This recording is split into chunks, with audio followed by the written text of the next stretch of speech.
It's the only person below White Holiday in the Comicsgate phone book. It's my favorite failed clone of Peter Sammetti. The YouTube guys. How you doing, Conrad? Welcome to the show.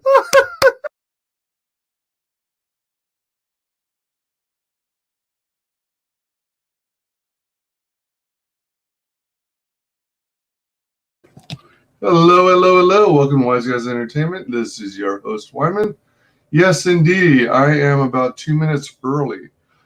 I just couldn't stand it any longer. I had to open these. And, yeah, I almost dropped the ball, kind of, in the intro to this stream because I was too busy singing along to the countdown with the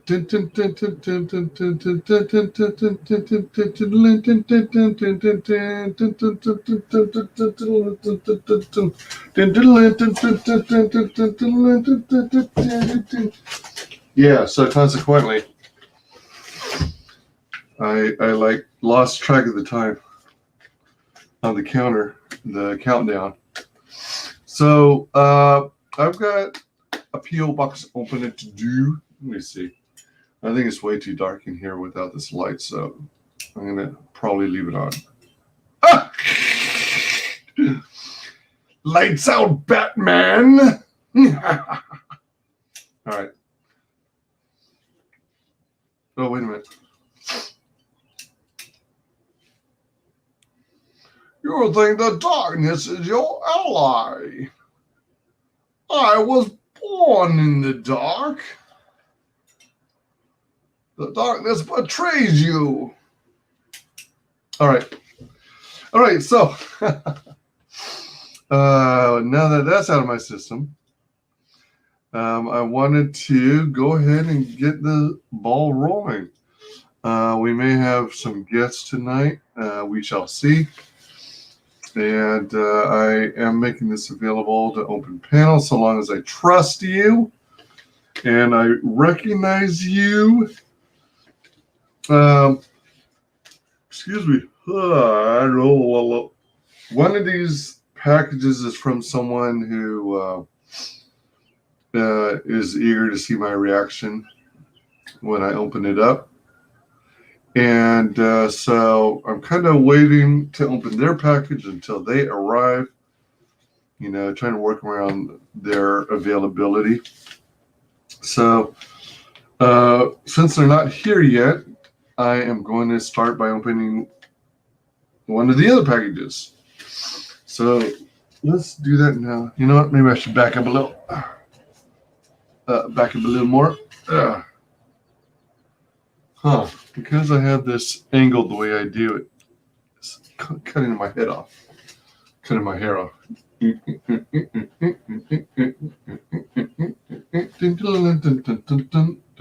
Anyway. All right. Whew. So I'm going to do this P.O. box opening, and depending on how much energy I have left tonight and how much time I have, I might also do one or two local comic shop openings as well, or well, not so much openings, but what did I get from my LCS? All right, so on to the packages. There's a total of cinco, or cinq in French, cinco in Spanish.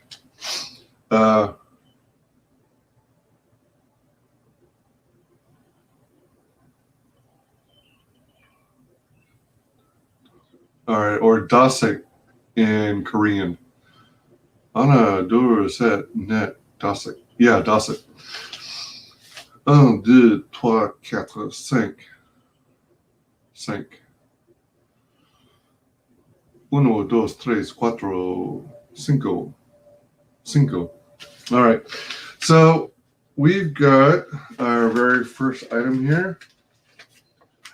This, you will probably be quick to recognize, is actually more of a Fandom Menace thing, because it comes from a Mr. Stephen Walton. Yeah, not everyone agrees with his takes, but you know, I think all in all, he's a pretty stand-up guy, and I'm pretty certain I know what this is. And those of you in the audience might also be able to guess. There's a couple little punctures in the bubble mailer. How weird. It's almost like the front and the back surfaces have bubble protection. And then towards the end, like on the edges, it's just paper. So the corner here, they both punctured a little bit. But other than that, and there's a little bitty tear here. No big deal. I'm guessing it's going to be in good shape. So let's go ahead and open this. Shall we?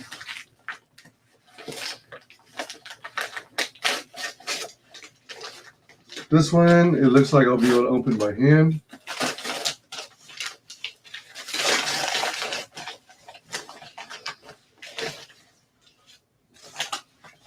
Yeah. As I mentioned, I don't always agree with his takes, but I think on the whole,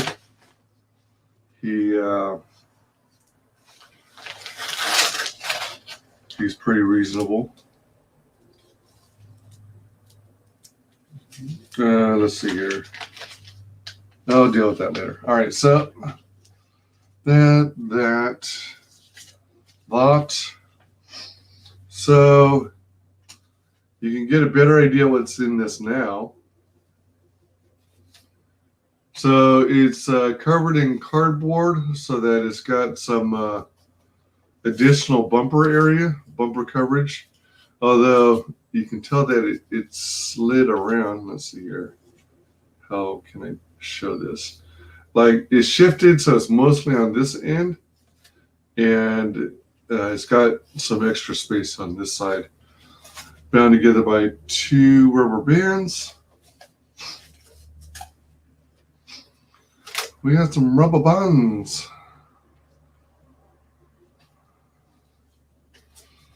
All right. Oh. I don't remember one way or the other, but for some reason I thought it was like a hardcover. So this is a paperback soft cover, perfect bound. A little nick here and there. A little nick. First edition. Whoa, shoot. The Fandom Menace. Volume 1, A Fandom Betrayed. So he calls himself it's got Memorandum on the front cover. It's got a copy of, I guess, Disney Star Wars Rey from the sequel trilogy, multi-screen edition. It's got a copy of EVS's Cyberfrog. And it's got a copy of World Class Bullshitters, Stealing Solo book. And then there's a ball cap from Geek Wars. Not familiar with Geek Wars. But, and it's signed on the inside. Cool. There you go. That's a better view. Oh, wow. Look at that. So, writing's pretty sizable, which I appreciate because I'm so freaking nearsighted. So this will make it this will be one of those things that make me more likely to read it. I wanted to back this book to support the community, but at the same time, I thought it was a neat idea to kind of record the story,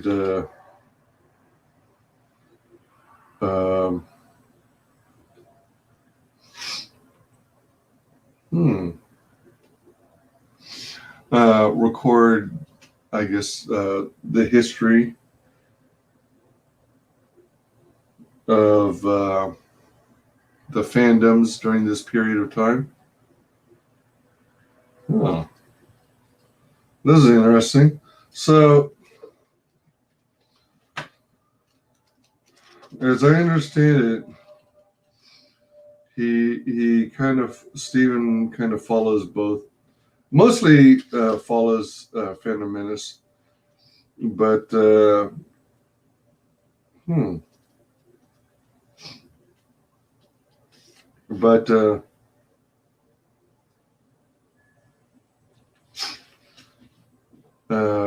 occasionally dips into dips into Comicsgate from time to time to try and see what's going on there. Wow. There's a bunch of people he references at the very end. The Fandom Menace and Friends. That's pretty cool. I think this is kind of before my time, and so there's probably not even going to be a reference to my channel.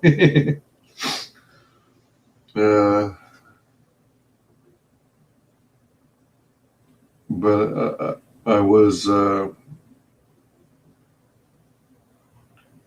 just for fun, one of these times I'll check it out and just see if I happen to be mentioned. I don't think I am, though, since I'm not really known all that well in the Phantom Menace circles. I'm more in the Comicsgate side, but I'm trying to be roughly 50-50. Yeah, and then I guess he's like doing some promotion for people he likes, because you've got Twitters for Data Racer 117 and Ichibaka, both stand-up guys and very good researchers. The Phantom Menace illustrator Stephen Wayne Art. Let's see, this top snap screenshot is 700 subscriber milestone for Snowdub Music and Entertainment. TubeBuddy. There's a milestone at 700 subs? That's kind of an odd number to have it at. YouTube channel Dark Council, Tuesdays at 8 p.m. Eastern. All right, yeah, so as I understand it, he's working on his second book, Volume 2. It came with 2 bookmarks. So Vinny Tarnamella's City of Venus, Dead City. Awesome stuff. Good looking bookmark. And it's got his various social medias on the other side.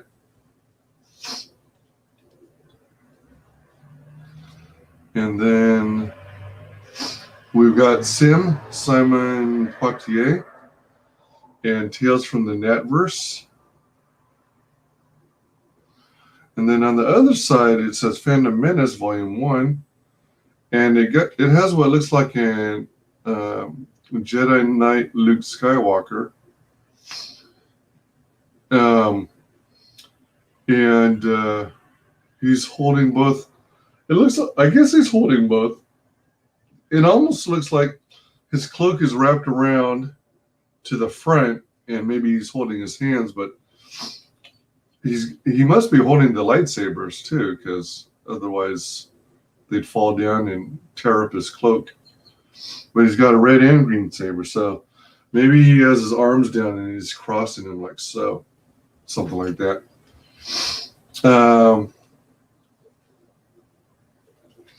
Let's see. So we got that.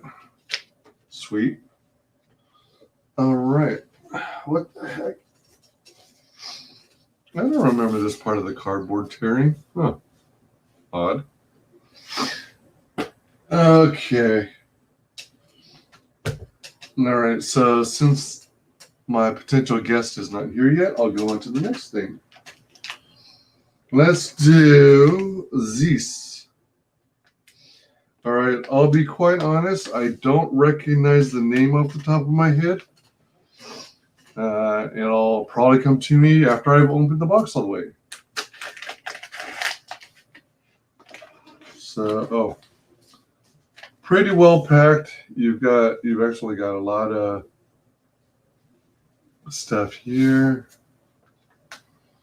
A lot of packing material. This actually arrived in USPS media mail.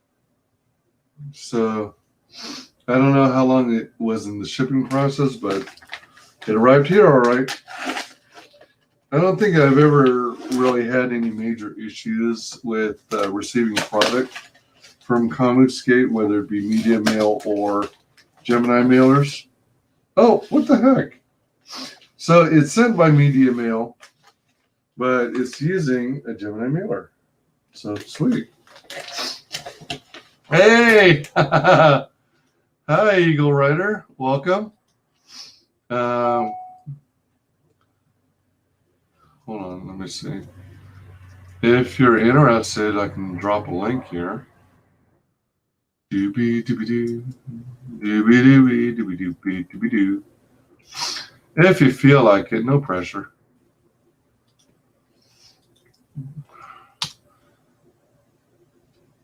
Yeah, it took way longer than I expected just to open and discuss the first package. But that's fine. I got a little bit of time.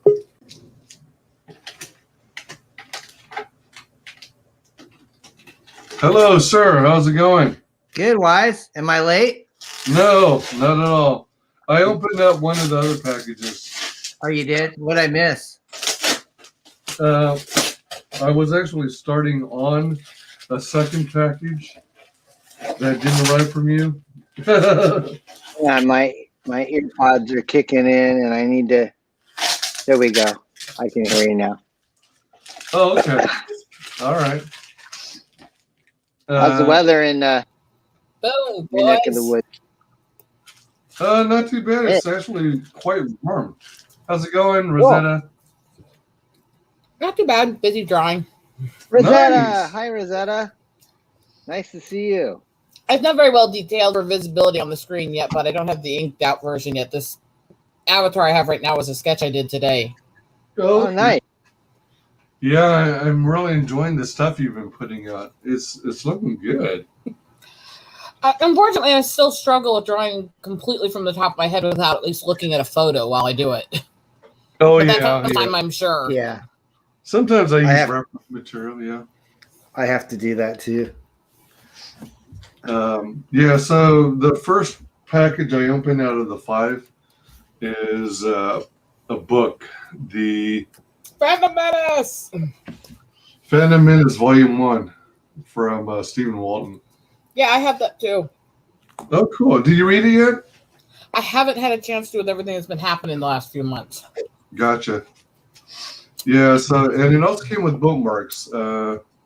So one that says Phantom Menace on one side, and then Sim Poitier from who did Tales of the Natverse, or Tales from the Natverse. Yeah. CG book. Sim's a sweetie. Yeah. Yeah. Vinny Tartamella's City of Venus, Dead City. And then Same. Oh, is it the same publisher for this? I don't think so. I think so. I could be wrong, but I came late to the party. I don't really know what the Fandom Menace is. Is it a group of like kind of more like conservative Star Wars fans, or think about Not really conservative. It's just people who don't want propaganda in movies and stuff and want the characters well written. I see. Okay. yeah. So it's kind of center of the road people who don't like the extremists. All right. So they probably didn't like any of the more recent ones. No. Right. There's some people in the community that do, and we kind of give them crap, but we still love them. But as a general, no. And is it a pretty big movement of people? Oh yeah, yeah. Yeah. I'd say so. It's like it's kind of like the Comicscape, but for big franchises and things we loved when we grew In up. movies. Yeah, in movies and television. Except for most of them are still starting to find ways that they can release their own things, and it's not as coherent with as many creators yet as Comicscape. Right. Is it like that Star Wars girl is a big Yes, she proponent is of one. Phantom Menace? Okay, Yeah. Yes. I gotcha. Yeah, that Star Wars girl. She's also actually a sweetheart if you ever actually talk to her in person. Oh, she's pretty awesome. Yeah. That was the surprise that Jessie pulled on me when I went to meet her in Cali last year. Was she actually had Anna show up at the lunch with us? So it was me and my husband and one of Jessie's best friends and Jeff and Anna and Jessie all sitting together at that lunch. Nice. Who's Jessie? Do I know Jessie? Milestone, Jeff Hicks' girlfriend. Minus Entertainment. Oh, I don't think I've met him. If you Jeff get Hicks runs World Class Bullshitters. He's the one that runs a lot of things like the High Council and stuff with a lot of the big channels. Oh, yeah. I'm not as familiar with the Star Wars side as I am with the Comicsgate side. one of the favorite things I enjoy about World Class Bullshitters is when he makes these videos where he visits places like Toys R Us and checks out the toy section. And checks out what's actually on the shelves, and you'll see that it's inundated with crappy Disney Star Wars merchandise that nobody wants. Yeah, Rose Tico, Rey, kind of like what Ethan rants about a lot. Yeah, I see. Yeah. If you get a chance and you have some time, I did a stream just a few days ago where I had. Actually, this past Friday, I had both Jessie Milestone and Jeff Hicks on my channel. We were promoting Stealing Solo, their book that they have on Indiegogo. Awesome. Okay. Yeah, so it was a lot of fun. They're awesome people, and they're absolute sweethearts. They're some of the closest friends I have, I think, anymore. Yeah, and we had it ended up being a 3-hour stream. I see. That happens with her sometimes. The first time I ever streamed with Jessie, she pulled me on. It was supposed to be a 30 little minute wrap up to wind down after she did Nerd Wars in the end of 19. And so it was supposed to be us having a calm conversation for a half hour and then the end of the stream. It turned into over 3 hours of me and her telling raunchy jokes and giving sex advice to the girls in chat. Oh, no. It did. Good times. Oh man. Yeah, so they're a blast. I like them both, and I sent them a second fan mail package recently, so hopefully I can catch them when they open it up on stream. Is the book that you got, is it signed by the authors, or It is it limited? Yeah. It's signed by Steven. He did it. I'm pretty sure he did it in Indiegogo on it. Mm-hmm. And what's the contents? Does it kind of tell you the history of the Phantom Menace, or is there artwork, or? It's a novel about why the movement started and how people were treated as they worked in it and stuff like that. Yeah. And how much was that book? Oh, shoot, I can't remember. I want to say around 25, 30. And it just fulfilled like recently, or has it been out for a while? I think it had been in demand for some time. I'm not even sure if it's still available because he's working on volume 2 now. Let me check something here.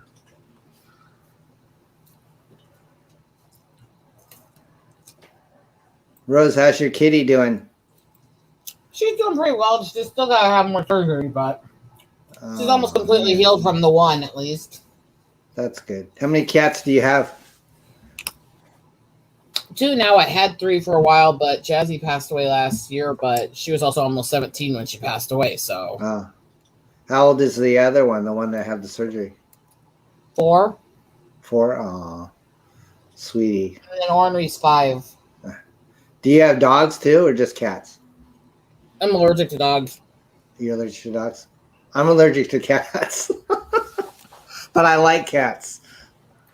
I adopted one that we had for a little while. But I like dogs if they're raised right and they're not assholic animals. The problem is how many people don't raise them right. yeah, I don't like the ones that like will jump on you and. But I still can't go near them either way, so it's kind of.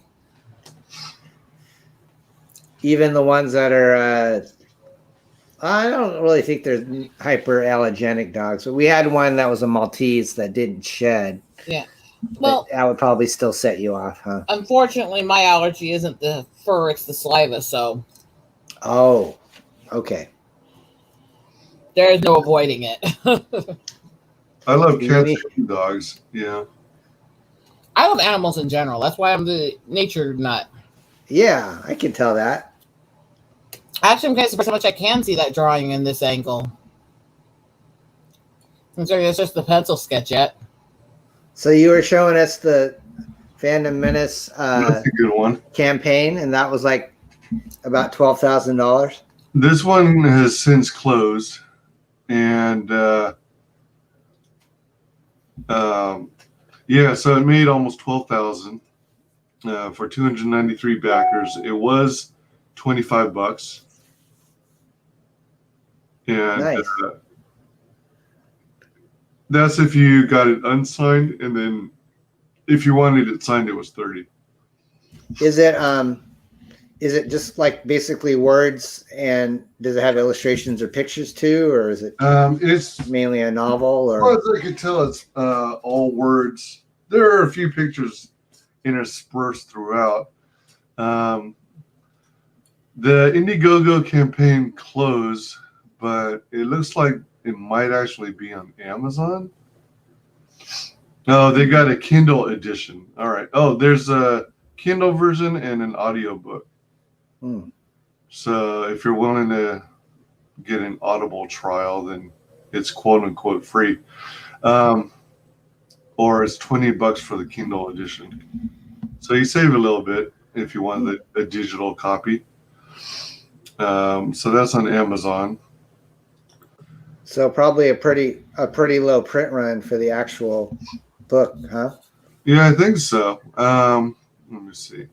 And then to show you the actual, oops. All right. So what I like about this is that, it's kind of catered to people like me who are nearsighted. Oh, big print. Look how big the text is. Yeah, I'm nearsighted too. So it's pretty sweet. And every now and again, you'll see, let me see. I saw a couple of pictures. I was going to say, actually, if you're extremely farsighted, you'll need it too, just because your eyes will blur because you're too close. I saw a picture there. Yeah. So mostly words. Basically a novel or kind of like a biography, I guess. Yeah. Gotcha. Stephen Walton refers to himself as the Fandom Menace historian. So he's trying to keep tabs on, what's going on in the movement and what's happening in terms of interactions between the industry and the executives in movie houses and the fandoms. And they're basically treating the fandoms like crap. Yeah.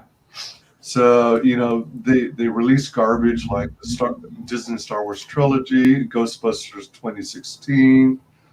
They're adding all this woke garbage. And I think most of the MCU Phase 4 is going to probably be woke. Right. Because it's like they're building off they hooked everyone in with the amazing job they did with most of the MCU phases 1 through 3. But now they're like doing a whole 180 and like they're replacing all the big characters we grew to like, and they're replacing them with like female equivalents of all these characters. Right. I gotcha. Which is insulting to women. Why can't we have our own characters and our own stories? Yep. Exactly. Different races, women stuff. No, you just need a gender swap, race swap, second hand-me-downs, because you're not important enough to give a real story. We just wanted woke points, Exactly. All I right. wonder if Shang-Chi's gonna go down that road. Oh man, I don't know. Kind of hard to say. I mean, it seems like all Disney's doing is trying to do things that cater to China and makes them happy. True. Without really thinking about if it's going to be a good story or not. I bet a lot of the producers on Hollywood films are actually Chinese companies. Oh, could be. I think a lot of them are. A lot of people would say that Hollywood was more or less founded by Jews, I guess. But then nowadays, today's Hollywood is supposedly owned by China. People are saying, I don't know, but and perverts. Yeah, very much so for many years. Yeah, which is unfortunate. Let's see here. All right, so I'll switch. Man, did you do that, Julie? Yeah, that's really nice. A little bit of a self-implant. It's a cat girl with a gun. Nice. That looks good. Yeah, it does. I like it. Is that for your calendar or just for fun? This I haven't decided what to do with yet. I've been doing a bunch of sketches, just learning anatomy and stuff, and some I'm going to use in my book for the pinups, and some I'm not. Mm-hmm. And I'm almost thinking I'm going to take all the different sketches I've done like this over this period, and like do a quick printing of the black and white as a coloring book for people. Oh, all right. There's an idea. It wouldn't be a family-friendly coloring book because I've got a lot of girls who got nipples showing, and some nudes. So, yeah, a mature coloring book. Yes, exactly. Well, they have those now. They have the color pencil. No, they have a lot of them, and there's a lot of bookstores. So they put them in with the kids ones. It's supposed to be relaxing and for adults that need to de-stress. Have you seen the swearing coloring books? No. They're literally ones where every page is an artwork that's all centered around a fancy calligraphy of a swear word or a swearing phrase. Oh, how funny. Oh, that's an interesting idea. So I'm going to put on hold that other package I started opening now that Mr. Don Chin is here. All right. We are going to go straight to his package. I'm not going to make the joke I just thought of. That's how I like you guys. Just as it was coming out of my mouth, it was like slow motion. That didn't come out right. Oh man, you got the thick one. So that's what she said. Oh, dear Lord. Going downhill. I was already biting my tongue hard trying not to make the jokes about going to his package, and then you said the thick one. And what's cool here is I'll cover this part up. Don's getting fancy on this. He's got this special tape of X-Farce. Yeah. A special packing tape. Is it as strong as traditional packing tape? It is. It kind of has those fibers. It's not just paper. It actually has the kind of reinforced backing. I had to cut it with like a paper cutter, so it doesn't tear very easily. Gotcha. But we kind of saw. I saw Ethan, his all caps Cyberfrog book came with, his all caps tape on it. I thought that was a classy move compared to just getting, like a brown. I'm still much the other day because I got this. One of my friends actually sent me this. I found it in the mail yesterday. Oh my gosh. It's Oh, eagle. cool. Oh, it's pretty. I like that. The eagle girl got an eagle bracelet. I've been all mushy today with it. That's nice. I like it. That was from One Chat Reviews, actually. You know him? Really? Oh my gosh. I've heard of him, and I think I'm sub to him, but I don't. He's been a friend of mine a long time. He used to stream on my channel back before he got his. He still comes on every so often. Okay. I'm pretty sure I can. And then I got one other thing yesterday that made me mushy, which was my copies of my cover I did with Vic for Road Warrior Drake. So I actually got to see my colors imprinted in my own hands. Oh my gosh, that's got to be an awesome feeling. I might have my dogs come down here just a second. All right. Hang on. So that was literally the first time I actually had my own printed artwork of this type in my hands, like that. Oh, heck yeah. It was like getting all mushy looking at it, going, yes. Yeah, to be a creator and see the fruits of your labor, it's got to be something special. It's got to be quite a thrill. Well, and I'm still so new to all this, you know? Yeah. I'll be right back, Wise. Hang on. All right. Sounds good.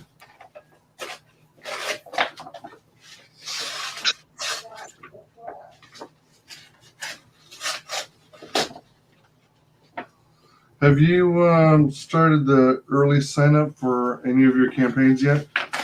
I got the mailing list back up for the Eagle book, which I am almost ready to publish. I just have to go through them with my husband and fill out all the published stuff because I am to the point where I'm actually going to start having print shops do test printings really soon because I only have a little left to fill out in the first book. Yeah. Nice. So I should get you that link so you can update that because I have to redo the list because it all came down while I was in the hospital. Oh, gotcha. Yeah. Yeah, DM me the link. And if you're wanting to come on the show to promote it, let's do it.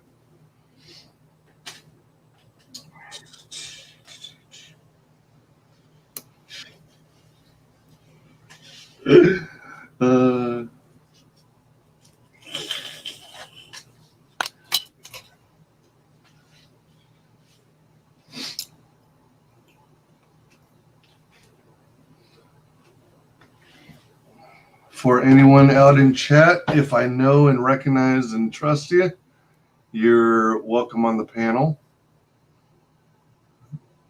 If I don't know you, don't recognize you, and don't trust you, you're welcome in the chat, just as observers. Let's see here.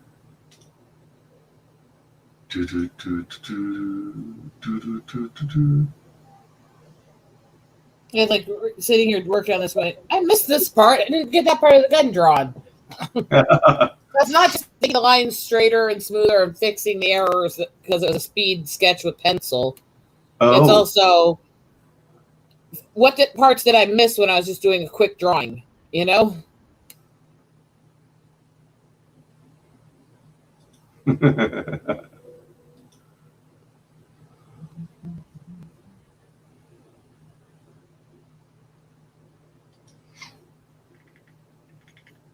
Yeah, you've been streaming a lot lately and doing a lot of drawing streams and, chill, relaxing ones. Mm-hmm.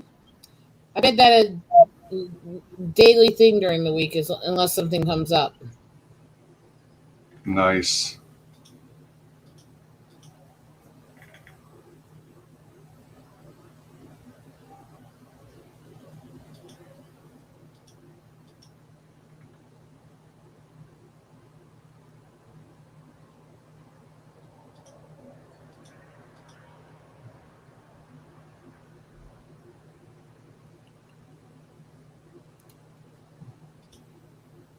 How's that starting to look as I fill out the gun? Ooh, nice. Nice. I'm doing a series of a bunch of cat girls with guns. I don't know why I decided to do that, but I can't work on the other ones on your air, though. Yeah.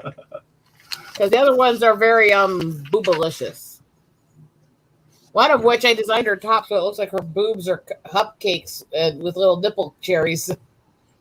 You could probably do some of them, but then I guess YouTube is getting even more pickier and coming up with every little excuse to take down channels. I just wouldn't risk it on somebody else's channel, so I wouldn't put somebody else in risk. I won't do any that have any near nude moments or partly nude moments unless I'm on mine.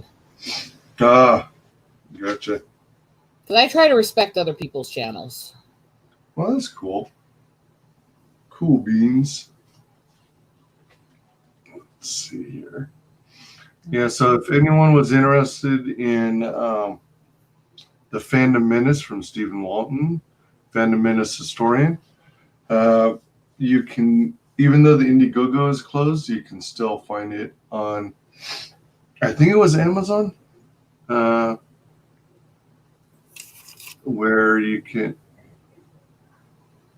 How weird! I thought I dropped the link to it. Oh, bizarre.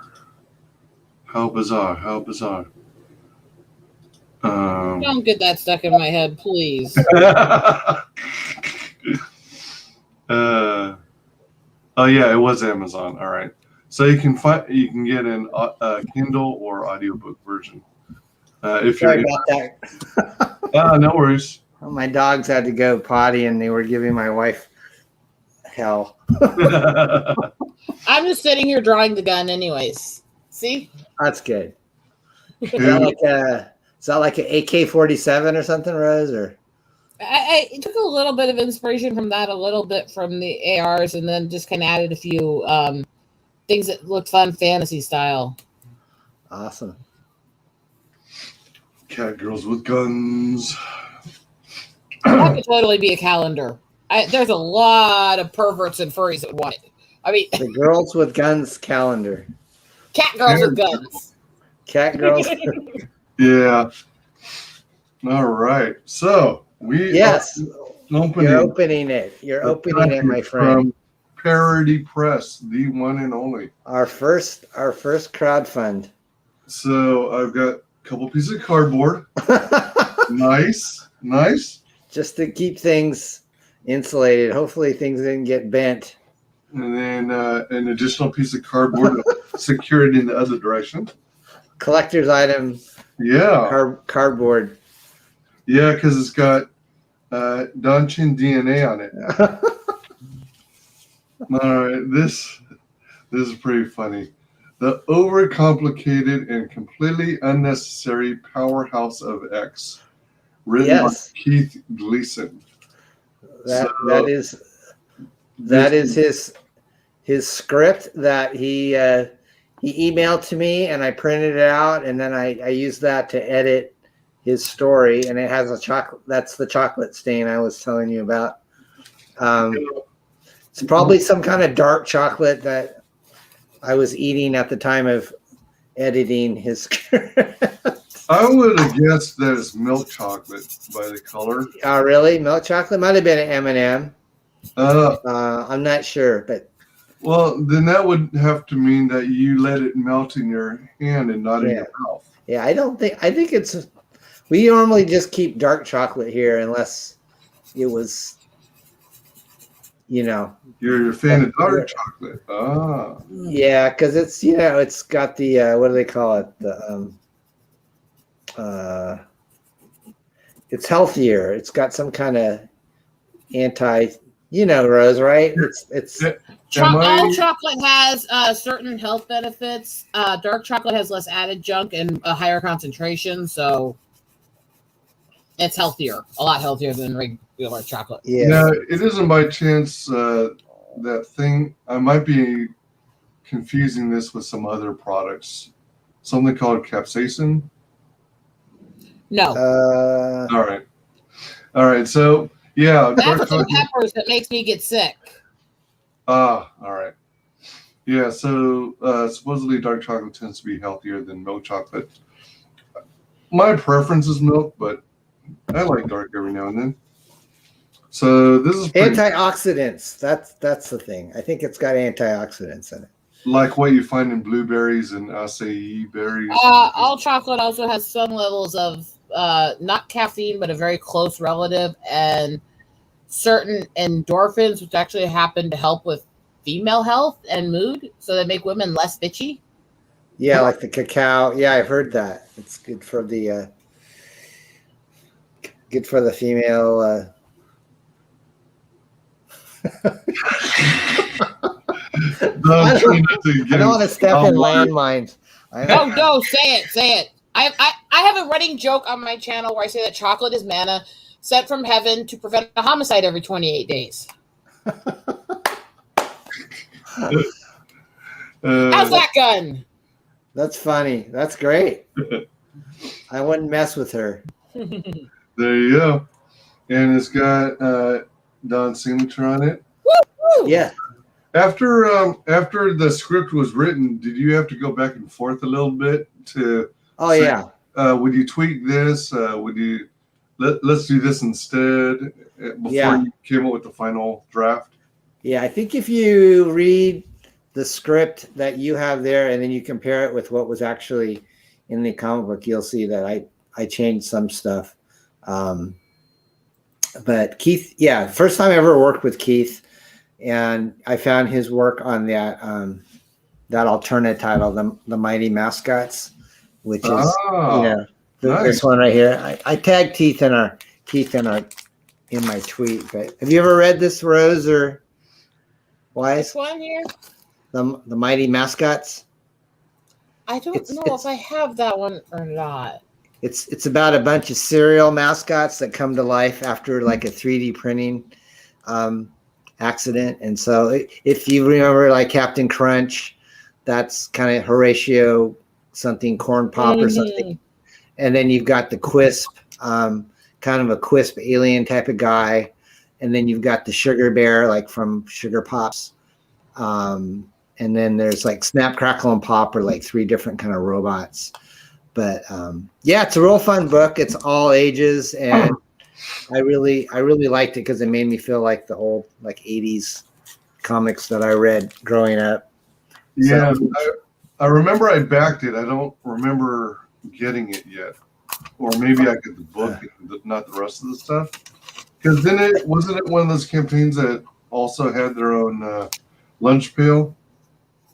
He had a cereal box. Oh, a cereal box. All right. Yeah, that was pretty cool. And then he's in the process of fulfilling his Kickstarter. I'm sorry, his Indiegogo for the next 3 books. And so I started corresponding with Keith over the internet. He actually sent me a bunch of his perks that are going into his next campaign that he's fulfilling. So he puts together all these cool stickers. Yeah. Him and his wife. So he does these cool, like this is probably printed like on some kind of inkjet or something. And then he assembles these with staples and packaging. But this is really cool. He does these buttons for his characters.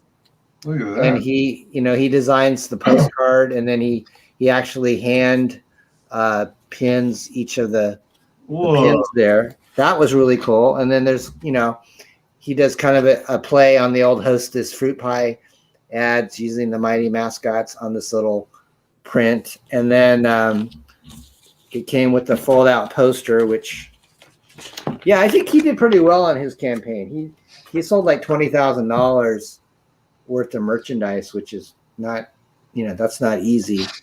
So it comes with this really cool poster. But what I really like, Wise and Rose, is if you guys remember when we were growing up, we would get these wax packs of cards down at the grocery store. This is actually a waxy wrapper, like the old Topps wrappers. Oh dang! And then you get like all the trading cards with their nutritional facts, like their powers and stuff. So these are all perks that you get on his. I think his campaign is sold out, but I don't know if he still has any extras. But I think I bought a pack. I mean, I bought a tier that was probably, I don't know, like $50, but I didn't get the cereal box. I kind of want to bug Keith and see if he still has any of the cereal boxes, because I thought that was a pretty cool idea. Oh, So, yeah. I see Slipstick. Hi, Slipstick. Yeah, I was just getting to him. Good to see you. Hey, guys. Welcome. I'm a supporter of Don and Keith. Thank you, my friend. I appreciate that. WyzGyz, you may have backed through Alterna also. Actually, I'm pretty sure I didn't. I really wanted to back Pete Sametti's campaign with that big old fan-demanded box with like 25 comics in it, but Yeah, I bought that one. I was stuck in a financial bind at the time, and I screwed up and couldn't back it before it was taken down. That's great that you got it though, Don. That's cool. Yeah, me and Keith he's kind of teaching me some of the crowdfunding tricks, and Nice. yeah, I like Pete a lot. He's very Nice. humble. He's very nice, and Yeah, he does a lot. He does a lot for the community. totally. Slipstick says the wax card pack is cool. Yeah, and I like the nutritional value thing on the back side. Nut nutritional. Nutritional. Yeah, that's funny. Yeah, so on Don's campaign, this was like a unique tier that he offered where you could get the original script, and I'm into like behind the scenes stuff, so that really helped me. You got the director. I think I call it the X-Farce director's cut, or Yeah, that sounds right. And then besides that script, I think there's another script too, right? I didn't think Another so, script. but we'll find out. Well, maybe there might be two things in there, and I'm not sure. But there's a. I thought there's a second document in there, because Well, hold on. the lettering. I mean, the Keith script is only a few pages, but I think there's actually a lettering guide script in there, like a one-of-a-kind X-Farce.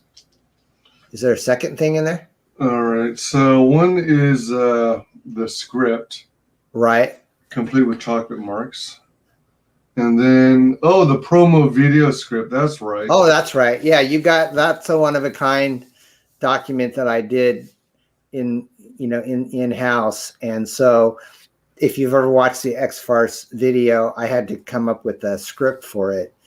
And that's the only script that we have. And then you got links to the unpublished trailers, because there were some cuts that we modified and we didn't actually use for general public use. And so I think I emailed you those like maybe a month or two ago. You should have had some. I have some to links. double check my email. This is so cool. Yeah. So you got like those are things that no one else will ever see. Sweet. And then I think you got all 3 issues, and I'll let you show it since you're. Well, this is like one of the most valuable parts of it. Yeah, it is. That's the thing that sets. Yeah. My business card. I need a new picture. I lost a little weight. We got a business card about for Don, realtor, broker, and owner. Yeah. Wow. The finest compliment I can ever receive is a referral from my friends and clients. Thank you, Don. You're welcome, man. If you're shopping for a home and are interested in selling your home, contact Don Chen. I would be happy to help. All right. See, we got all kinds of talented folks. Thank you. So the other portion is what looks like a Gemini mailer, nice and solid, well packed. Let's check this out. Yeah, I packed it myself. I had to pack everything. My wife did the labels, and I did all the bagging, all the boarding. So, what did you think about the fulfillment experience? Do you like it? Did you hate it? It was fun. I can only imagine what guys like Ethan and Billy go through. I mean, my campaign, I only had like 120 plus orders, but these guys are like truckloads of books. Well, So, we'll continue working to correct that. yeah, I appreciate that. I mean, I would basically come home or just spend time in the evening packing.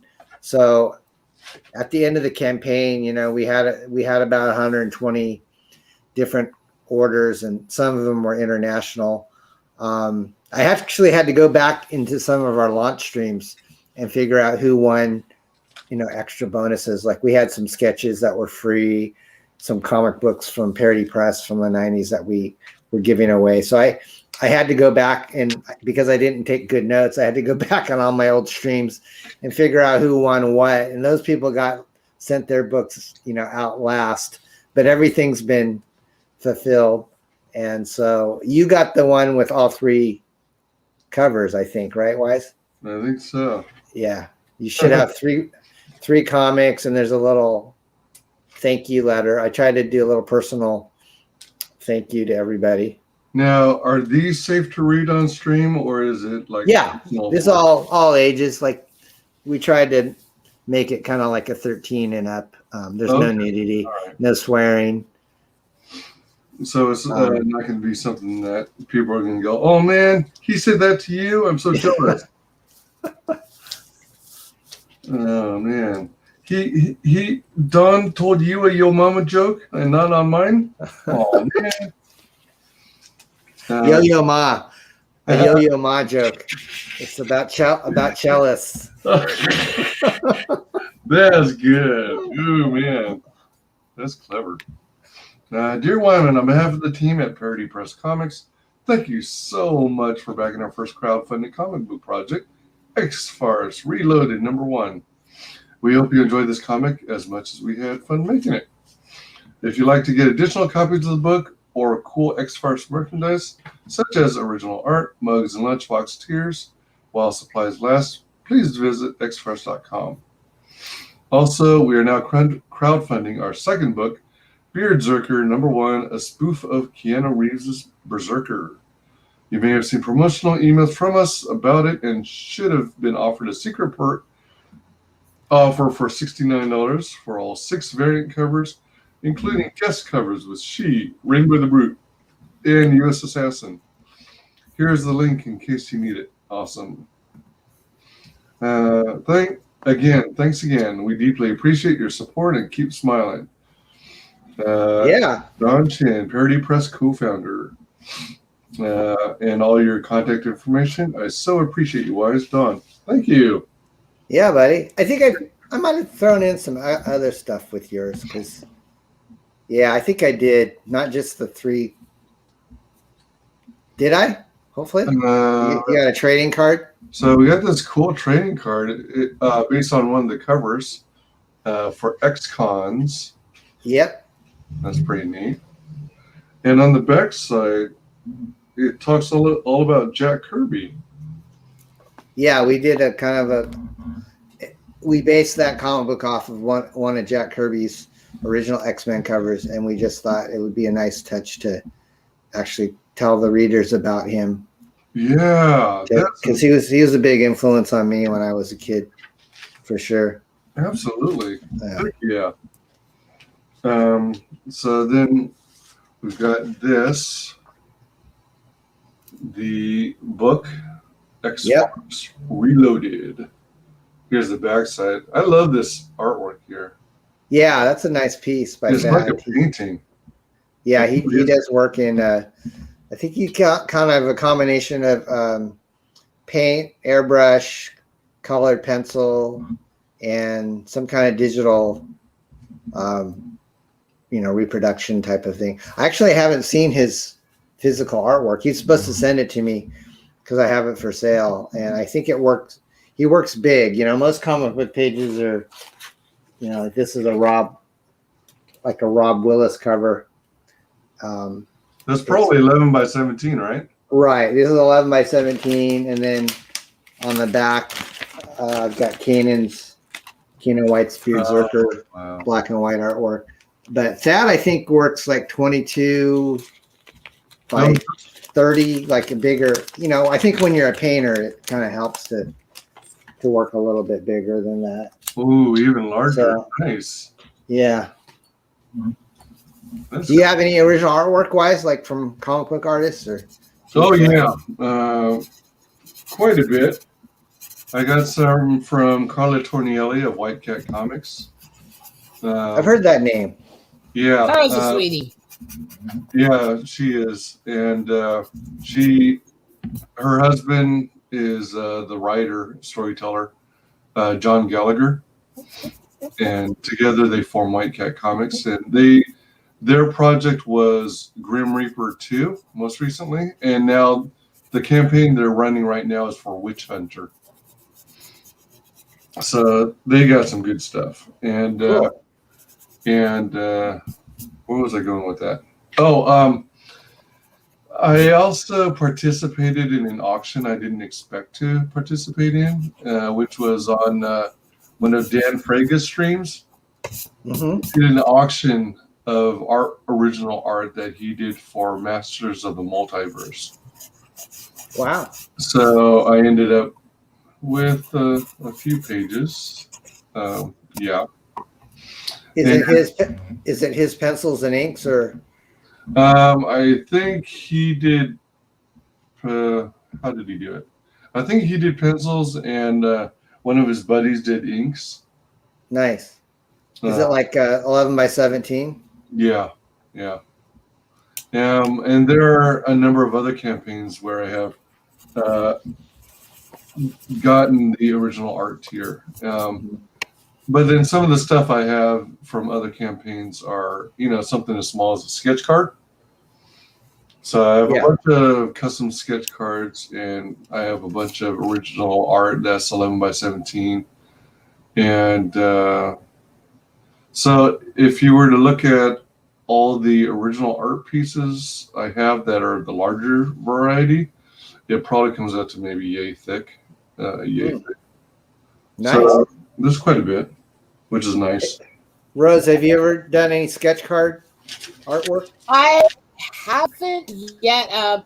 There's supposed to be a trading card with Melvin stuff down the road that I helped work on the color with, but I'm still pretty new here, which is I'm still getting back the first things I've done. Tilt 2, they're actually the deck of cards he did. The back art was me and Vic King that did it together. So that's going to be interesting. But yeah, the Kitty Girl is all sketched out, ready to be colored. Very nice. All right. Good job. You work fast.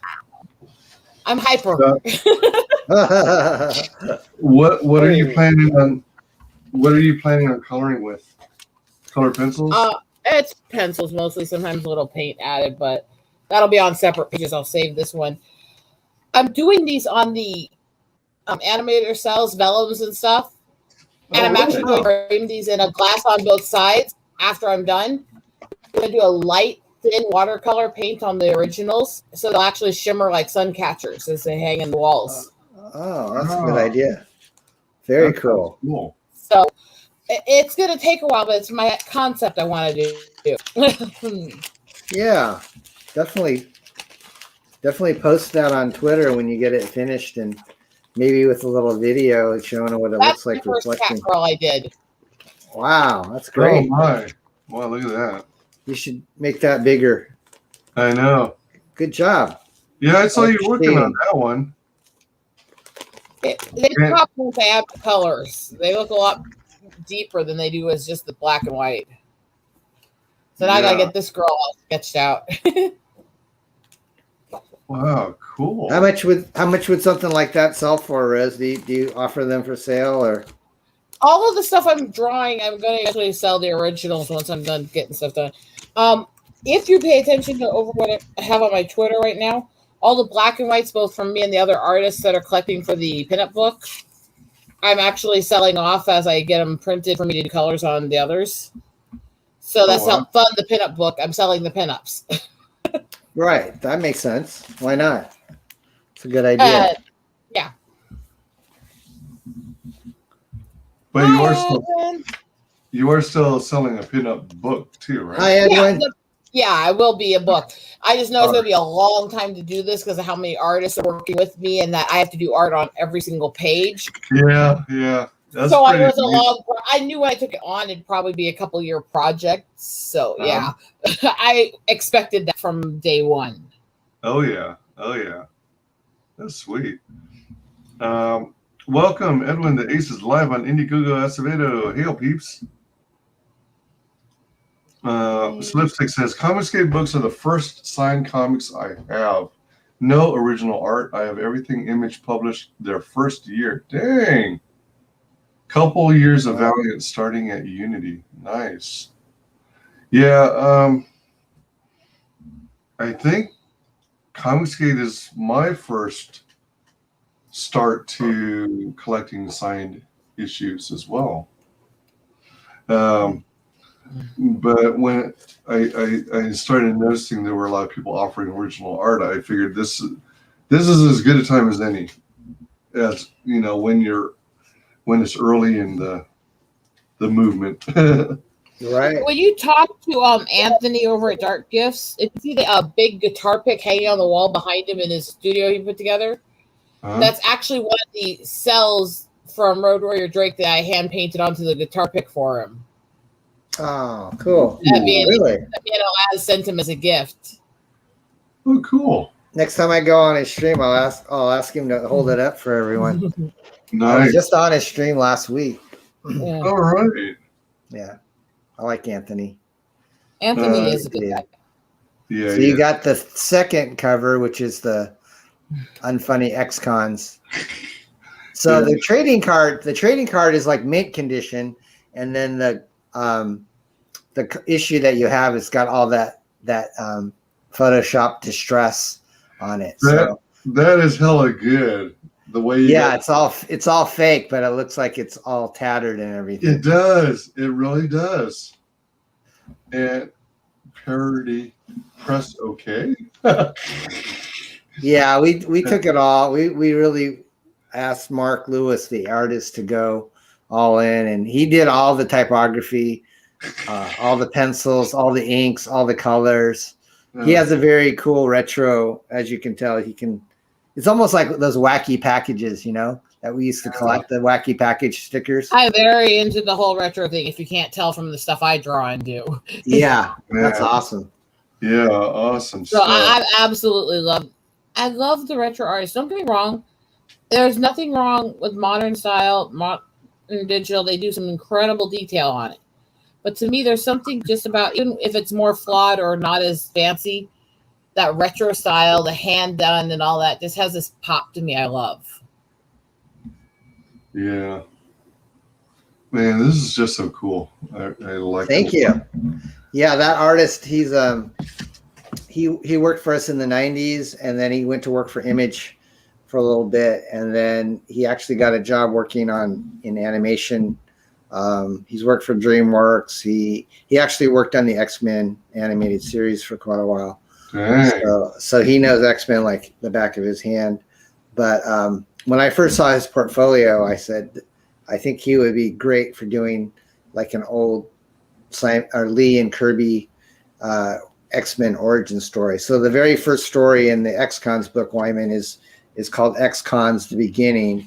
And I have the same issue here with you, but we tried to make that story look all retro and aged too. So the pages, they're kind of brown with some mildew looking, So not the whole book looks like that, but we try to make it look more like your old school Marvel, 1960s. We didn't go all nuts with the Image coloring that you would find like in the 90s. Yeah. Because they didn't have computers back then, they did everything by hand.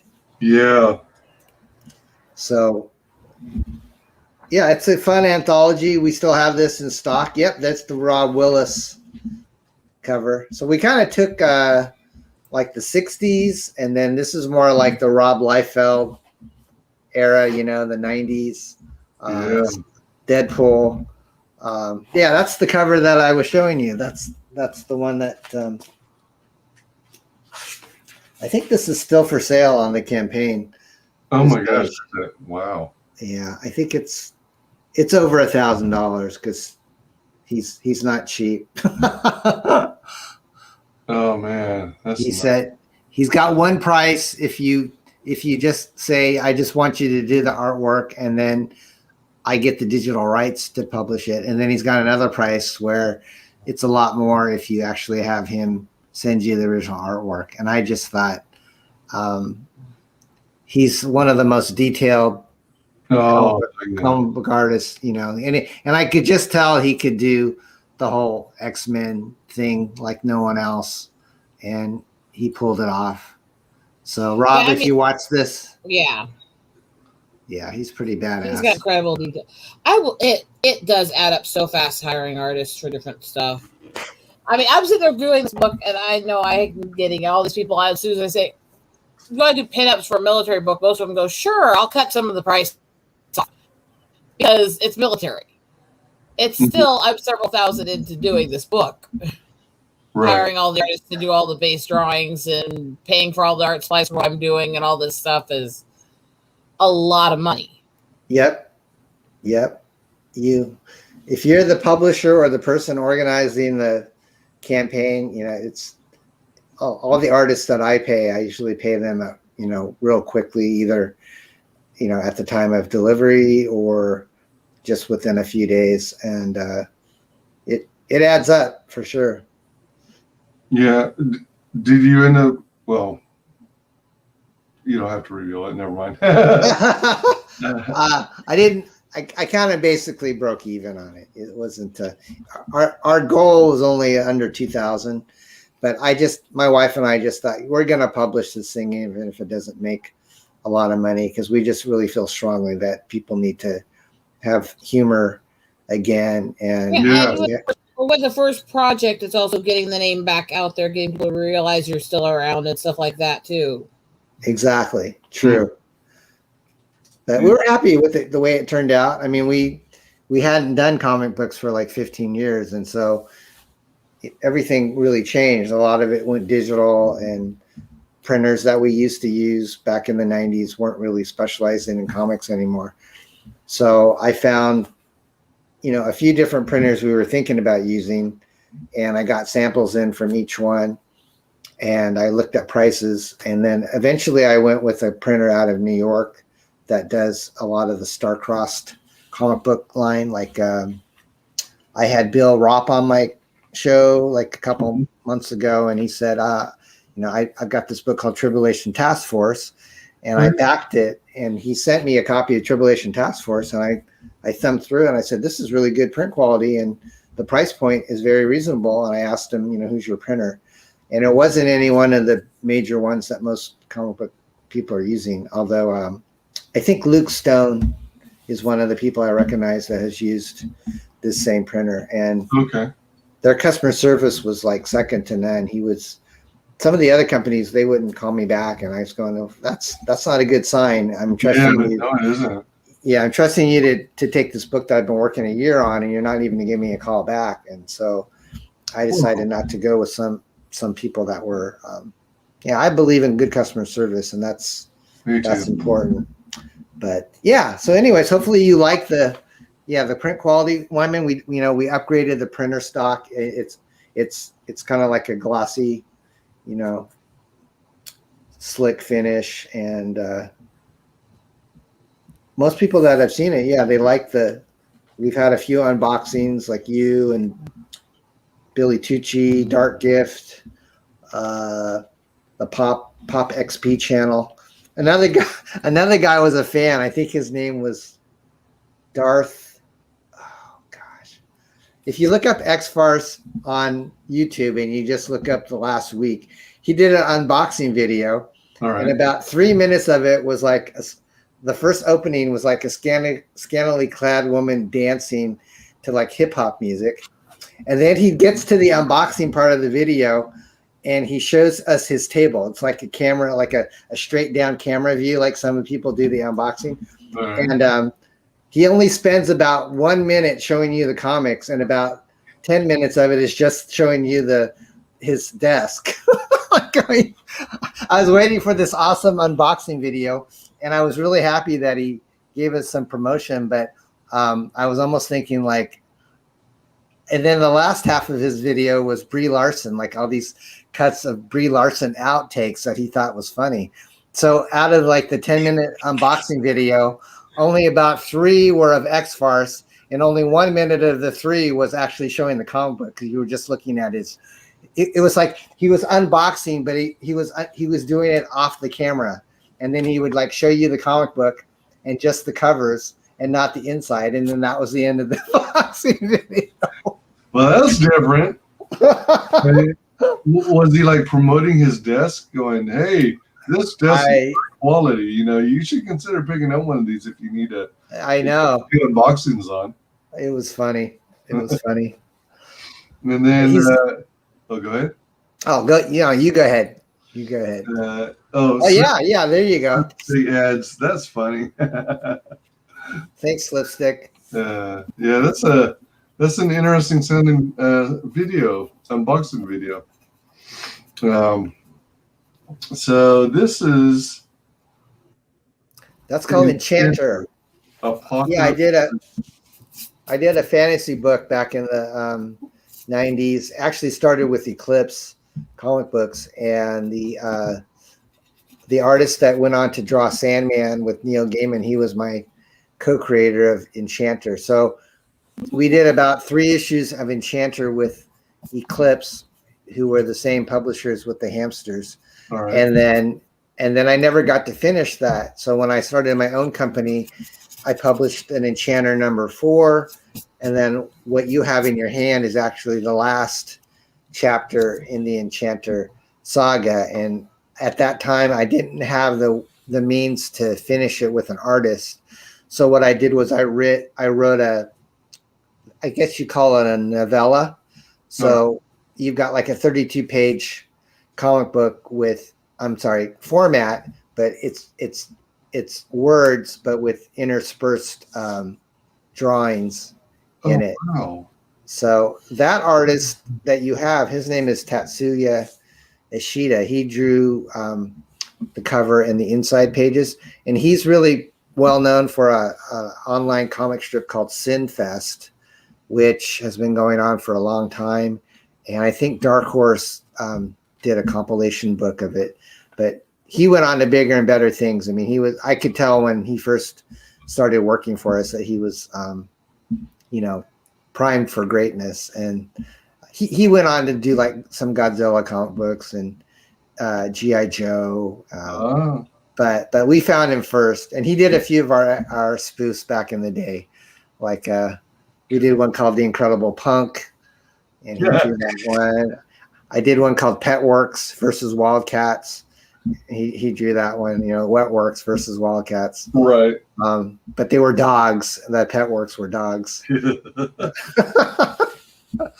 But yeah, so that's the thing is, I think I might be bringing Enchanter back.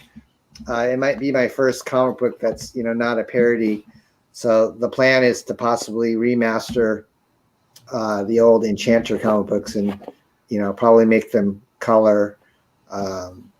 But the artwork from Mike Drigenberg was really amazing. And you could see, looking at his work back in the 90s, that he was going to go places. So it didn't surprise me that Neil Gaiman liked his work. And so he and Sam Keith were the artists on the first Sandman books for Vertigo. Man, this is a cool cover. Thank you. Yeah. If you like elves, it's kind of like, it's kind of like a darker Lord of the Rings type of feel to it. Hi, Mata Nui. So if you welcome, Mata Nui. How's it going? Hey, Mata. Thanks for hanging.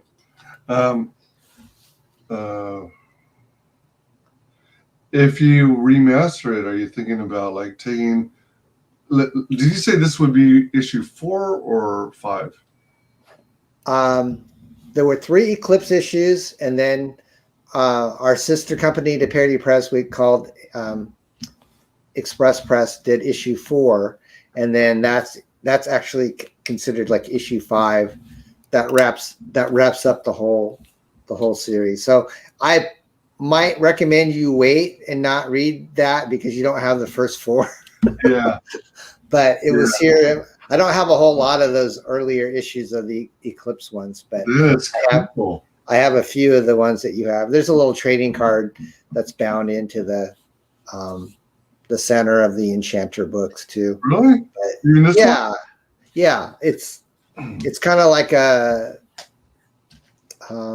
what would you call it? It's not loose like the one that you got from X-Cons. It's just bound in the center, and it's got some of the characters in it. Do you see it?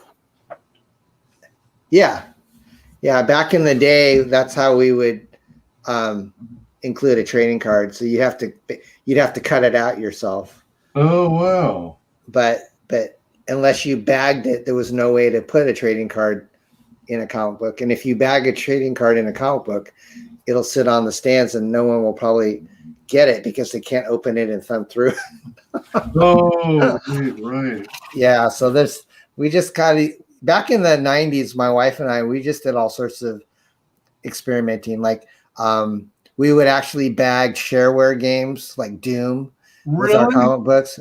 Yeah, we would have 3.5-inch floppy disks that we would mass produce like shareware games like Duke Nukem, and Doom and Jazz Jackrabbit, and we would mark up the comic books like $3 or $4 included with a game. So you would get not just a comic book, but you get a PC game that you could play. That's clever because I was big into that stuff.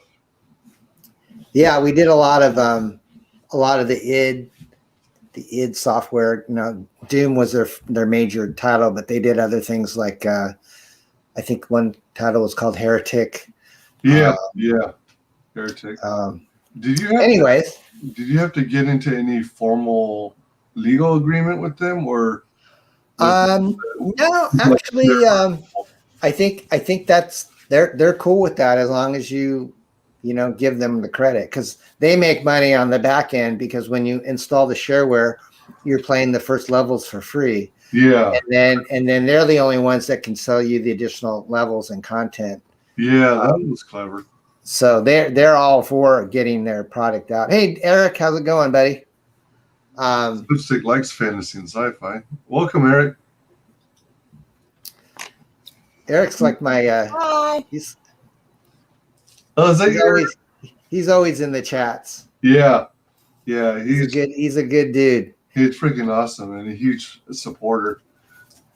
I heard Michael Bancroft might be opening his X-Farce tonight too. Oh, is that right? On his show. Yeah, I sent him some to Australia, and we did our Beard Zerker launch with him on April 1st. We sent him a puffy pirate shirt. I don't know if you heard about that. Yeah, I heard about that. And one of the stretch goals is to get him another puffy shirt, right? Yeah, we ordered another secret gift for him that we're hoping it'll get there by our closing stream, which is in June. It'll be fun. Are you closing on this channel too? Yeah, I plan to. He I think he's reserving that date for us. Eric's is the pirate blouse. Well, remember, you're always welcome back over to mine. Yeah. Thank you, Eagle. You're so sweet. Appreciate that. Right now, I'm just drawing big tits, so don't mind me. And as you know, you're always welcome on this channel too. Thank you, Wise. I love this community's been great. Yeah, I just totally love it. Mananui says Doomslayer. Cool name that actually makes no sense when you think about it. What is Doomslayer? Is that actually a character, or is he just talking about Doom? Because we were talking about Doom. I'm not sure. I don't know. All right. The pirate blouse. Lol. How about the pirate bra that's so low that I have to draw nipples on later? Yeah,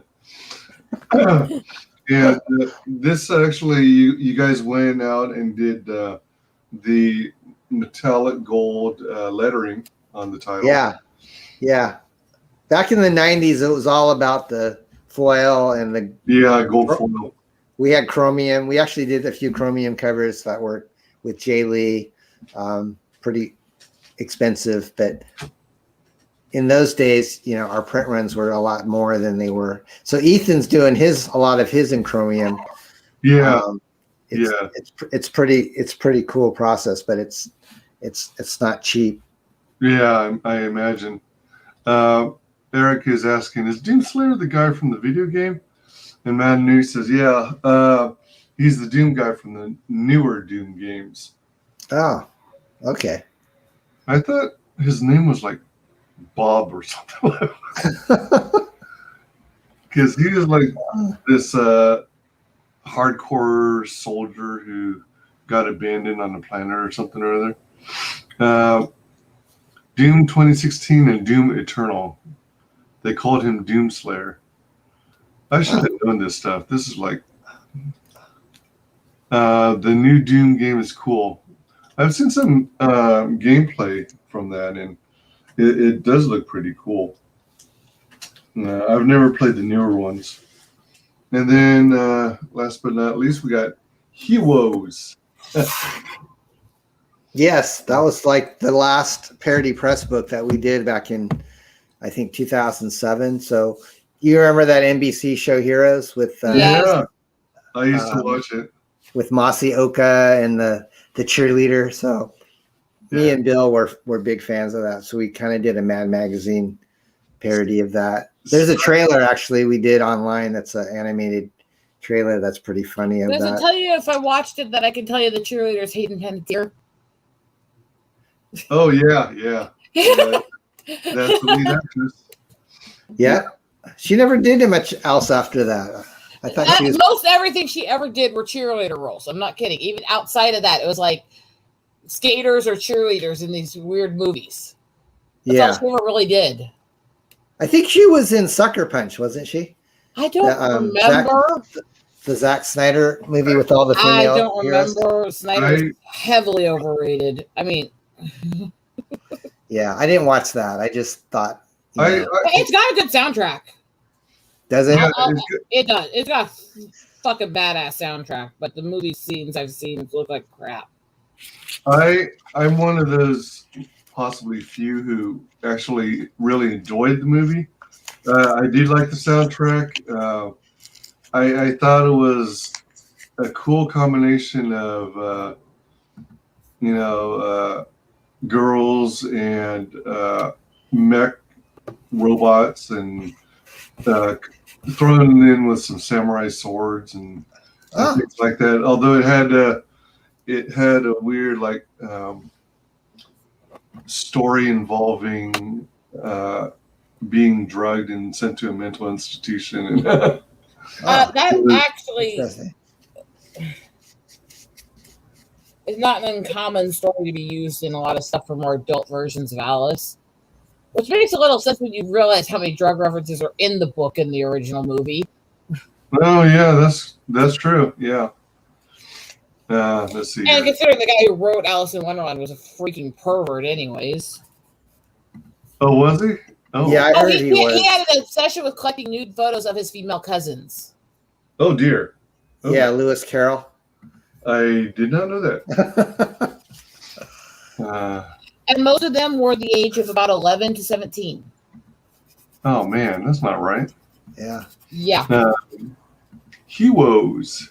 Doom Guy has no canonical name. That's why everyone calls him Doom Guy, because he has no actual name.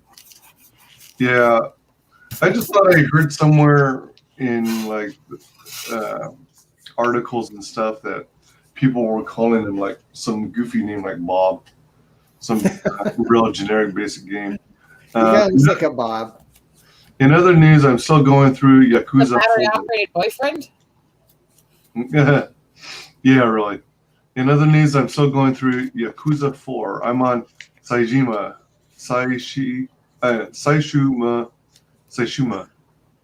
I think. Okay. Yes. Then Tenimura. Fuck. Well, I do need to get going, guys. I wasn't supposed to hang out this long, but it was. Why is it not? How could I not want to hang out? You're sweet. Yeah, I'm going to probably wrap up too. Yeah, I told my wife real quick here. Yeah, let's look at her drawing. Heck yeah. Whoa. Very nice, Rose. You're just cranking them out tonight. Yeah. I do the pencil drawings. As long as I get the pencil done, the ink goes really fast over it. I've actually figured out the slowest part's definitely adding the color later. Yeah, well, you're a quick penciler. Good for Yeah. you. Well, you guys have a great night. Yeah, thanks, Rose. Thanks for coming on. Appreciate your company. Good to see you. As Thanks, always, Rose. you're welcome on the show anytime too. Appreciate you. Bye, bye, bye. Bye, bye. Bye, Rose. No, I Aw, wanted to she's say sweet. real quick that this character over here that let's see if I'm going to be able to show this. Yeah. I don't know. I don't know if you've ever seen or collected the book, but I used to collect this comic book called Samurai, which is like basically a female samurai. Yeah, it sounds kind of familiar. The uniform reminds me of her. Oh, really? Yeah, Okay. pretty cool. But Was I guess that like that was Neil Adams Continuity Studios book, wasn't it? I honestly can't tell you because I was never good at memorizing, creators and publishers and things like that. I bet it was. I have this uncanny thing with either pop music or obscure comic books, and I'm pretty sure Samurai was a Neil Adams Studios book back in the 90s. Probably. Same company that did Bucky O'Hare. Okay. And I think Samurai was one of their characters, but definitely. I was always been a big fan of his Neil Adams characters. So I might have to look up Samurai. Heroes. Spoilers. I wanted to thank you because you've been such a great supporter. So those are a few extras for your kindness. Thank you so much. Save the cheerleader. Save the. Whoops. Never mind. No one is safe. Yeah, Heroes was good for like one season, and then it just kind of puttered out after that. I think they got a little too convoluted for me and my wife. Well, I enjoyed it for a while, but then it seemed like anytime they started running out of ideas, they brought Siler back. Yeah. And then it seemed like no matter what you did, you could never kill him. True. And so it started to get a little tiresome after a certain time. But here's the back of it. Yeah, it's a fold out. So if you pull it. I hadn't thought of that. It's a two-sided. Nice. Yeah, you got cover 1B, and then there's a cover 1A that's got the cheerleader and those are more the villains, and then the heroes are on the other. There's man, I got to find myself the heroes one then. Alternate cover. Because I want the cheerleader. I'll send you one. I'll send you one if you back Beard Zerker. I'll toss. Well, yeah, I'm working on that. Toss one. I'm working on funneling. Laundering. Don't say too much. Saving the money to back more campaigns because YouTube's watching you. Yeah, you're a good man.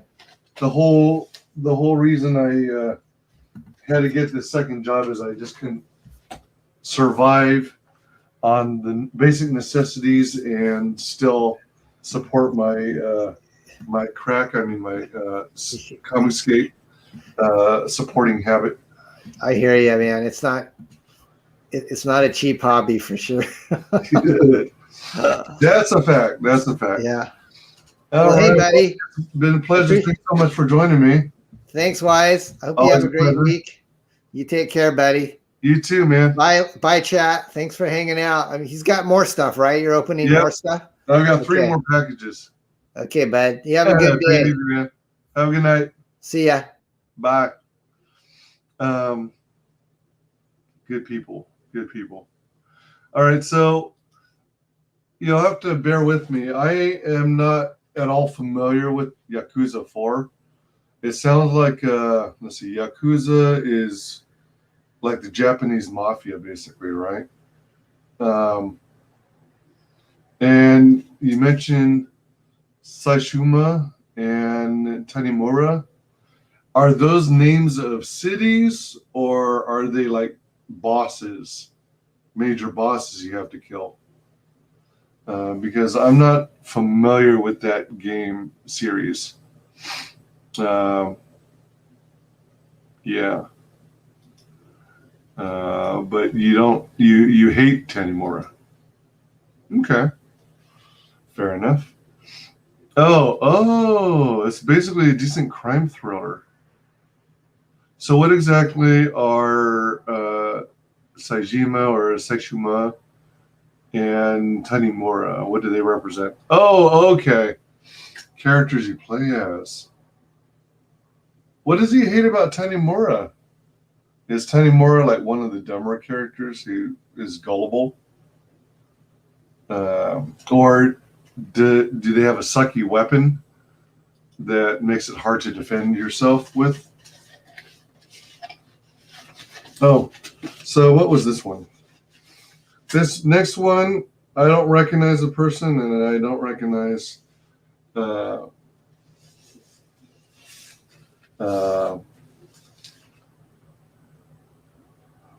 what book it might be.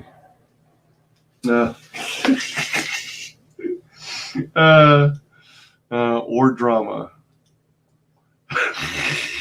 His combat is ass. That's a good summary. All right, so as you guys can see, I already removed a lot of the packing tape prior to Don joining the stream. So a bunch of this is taken care of. Let's see what this is, because I'm not exactly sure what to expect, because I don't recognize the name, basically. You know what? Hold on. Before we go any further, let me check something, because I thought I might have gotten some important message that I need to follow up on real quick. Let's see.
All right, so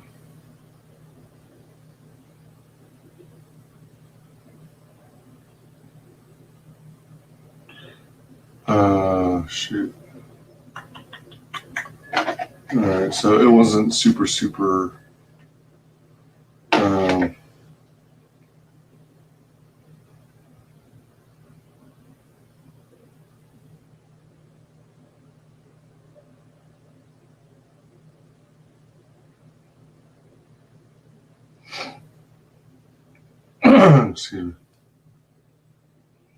All right, good.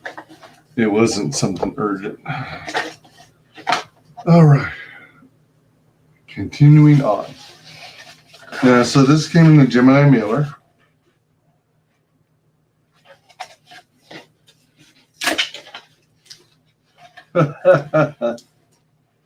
Additional taping.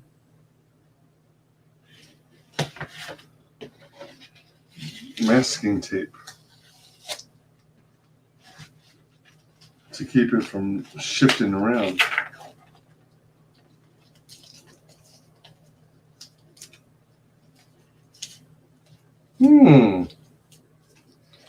Well, this is interesting. To be honest, I don't even remember backing this.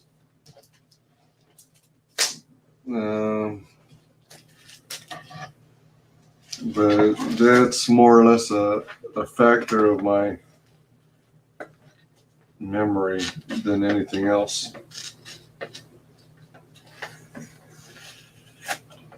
So this is a pleasant surprise.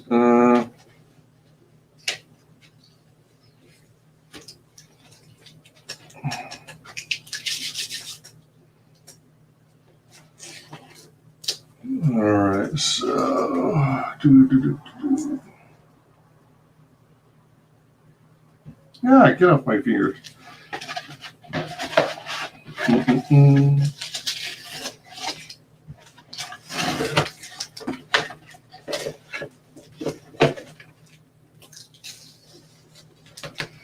All right, let's see. We'll go here, I guess. Roll this up, throw that over there. All right, so we got something called, oh, all right, this seems vaguely familiar. Inventing Incidents. I think this is a book. It's from Cation Soul. I think that's how you pronounce it. Wow, look at that. Look how thick. I think this is one of those like kind of like impulse purchases I made.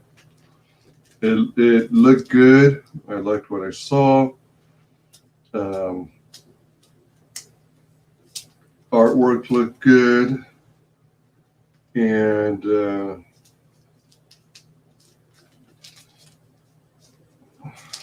let's see, there's a little piece of Scotch tape on the bottom corner. I wonder if it actually did split a little on the bag, I'm saying. Let me see, is this how it opens? Yes, one of those. Oh, okay. I guess the tape was just, oh, okay. That's interesting. Oh, and that side too. So how did that? Oh, wow. All right, so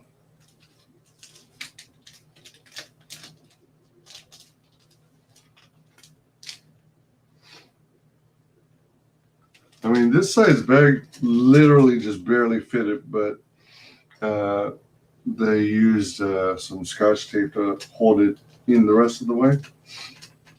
I'm thinking there might be another size bag one level higher or something that might fit it just slightly better without having to add the Scotch tape.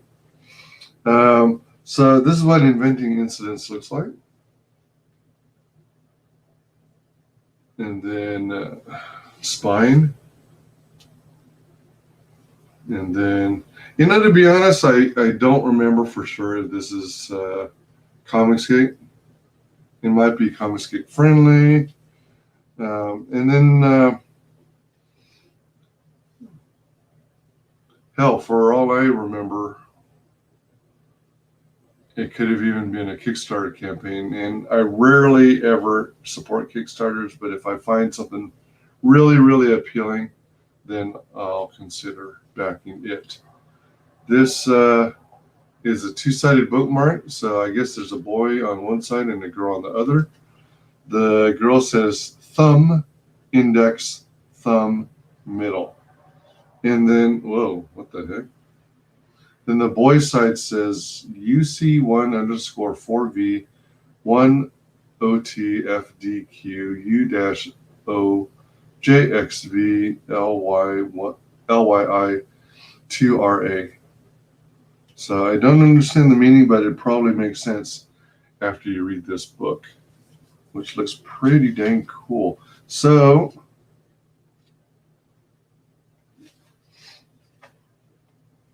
some of this kind of reminds me of like Narwhal's style.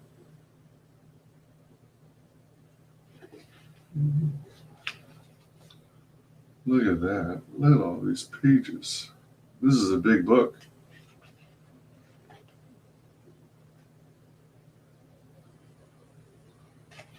Well, now that brings up a question. Do you read it left to right, like US books, or do you read it left to right, like manga?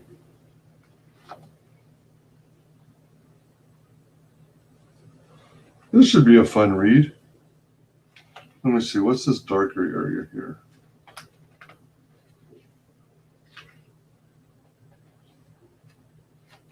I guess solid black. Can you imagine the amount of black ink used in that? All right, so what do we have here?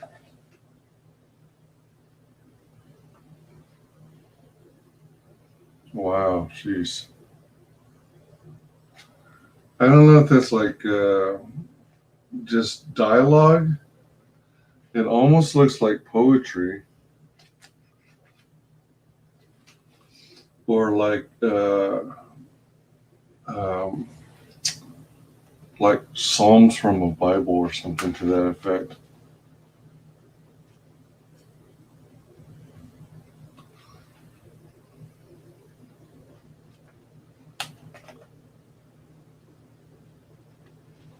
So this is going to be a fun one. Whoa, sheesh.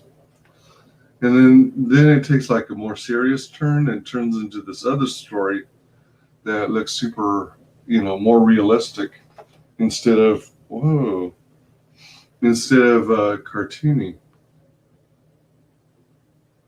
Whoa.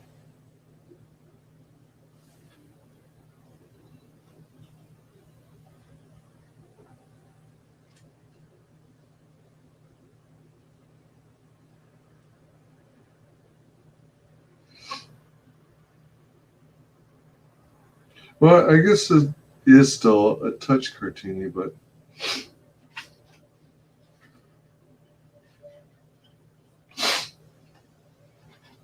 loose lines and everything. Wow. So this is going to be interesting. Look at the pattern on the inside of the back cover.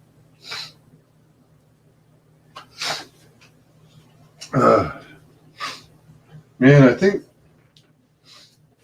think freaking allergies are starting to hit me, like pollen-based ones.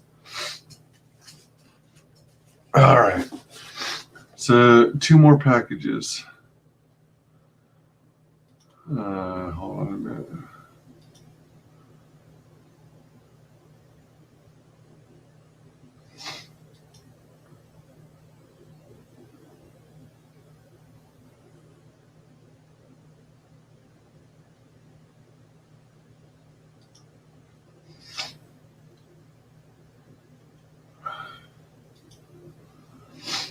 All right, so let's see here.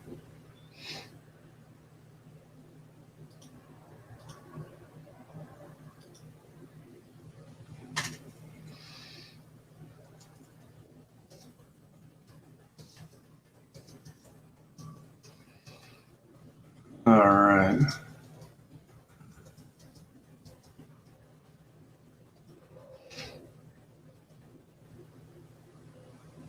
Sweet. All right. So number 4. This is something I have no clue about. It's sent via USPS media mail. Let me go back to my StreamYard. Let's see here.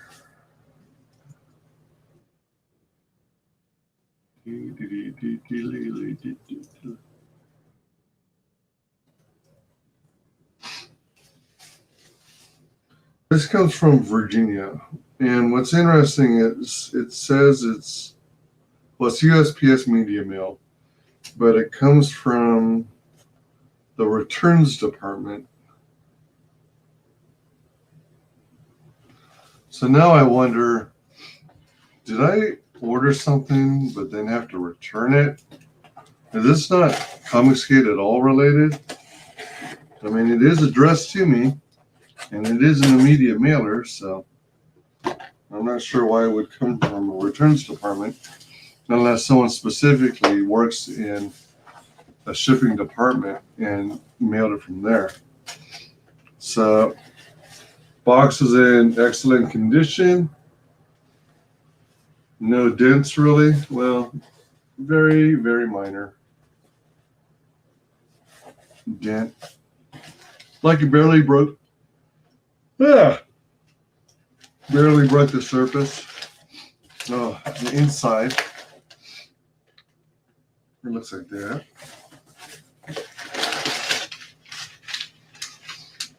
So packing material. And then, wow. All right. So in here, we got 3 packages. If anyone is interested, and I know and can trust you not to do anything heinous, you are welcome to join the panel if you're interested. All right, so I honestly don't remember who this creator is because there's no company name mentioned. It just has an address that I don't recognize at all. Not that it's any surprise because generally speaking, you wouldn't typically recognize the shipper's mailing address anyway, right? All right, so package number 1, numéro 1. Oh, shit. All right. I know what this is. That's why I didn't recognize this. No one do anything with anus, okay? Or Hain. All right, so let's see here. All right, I was actually, all right. What should I do? All right, I forgot this was coming. Well, I'll just cover it briefly, not in too much detail, because I want to give one of these as a gift to somebody I know. No, actually, 2 of them are going to be gifts to people close or people I really dig. All right, so, all right, I'm going to set these aside here.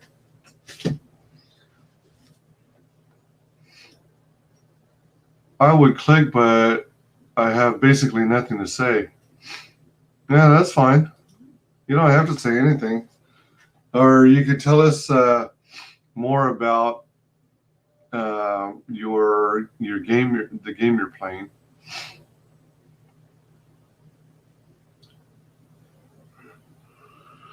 Excuse me. Yakuza 4. Or you could just hang out and chill. All right, so I got this book when I heard about it. I thought it was interesting. And this is in no way related to Comicsgate, but it was something that is based on stuff I more or less follow outside of Comicsgate. It's called Be Water, My Friend. The Teachings of Bruce Lee by Shannon Lee, which is his daughter. Hey, welcome, Nefarious. Hail. How's it going? If anyone recognizes interest in joining the panel, feel free to click the link. Yeah, so she wrote this book, and it's basically just talking about the teachings of Bruce Lee.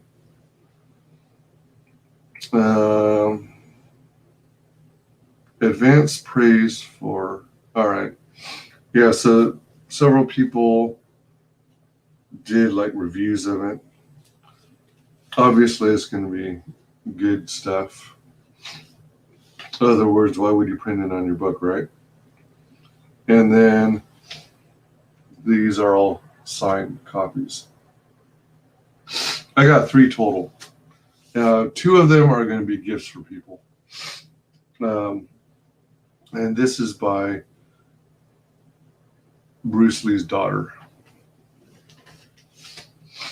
So y'all probably already know that he had a daughter, Shannon, and a son, Jason Lee, right? And she to this day is like, I guess, kind of like carrying the torch or managing his estate with regards to merchandising, the merchandising arm. Yes, be water. Timothy says, in a few days I will start mailing out Melvin #1. Ooh, sweet. Yeah, you'll have to tell us all about what fulfillment is like and how much you enjoy it.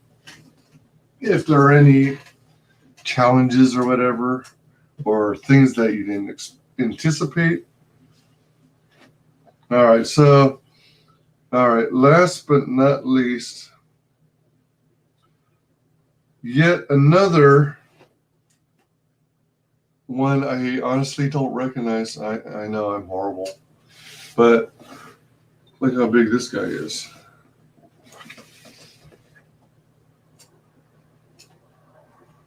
This is a big one. And it was sent by priority mail. Let's see, domestic only. Date of delivery specified, USPS tracking included, insurance included, pickup available. I probably should recognize this gentleman's name, but I'm drawing a blank. But what's funny is it has my name. It says shipped to Wyman, champion of indie comics. That's pretty cool. I am going to see if I could possibly, I don't know. You know what? I should just take a picture, shouldn't I? That way I won't have to save and carry around every little piece of paper and stuff. Let's take a picture. I thought that was so cool.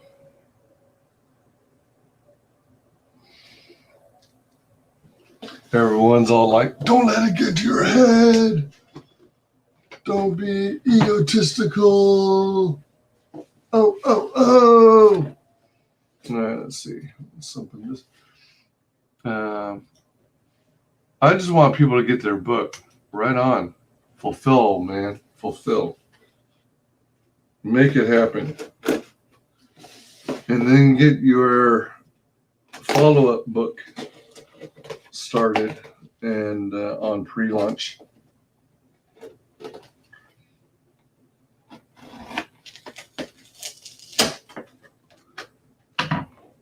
One of the neat things about these priority mailboxes is that they got that stick-em on the end.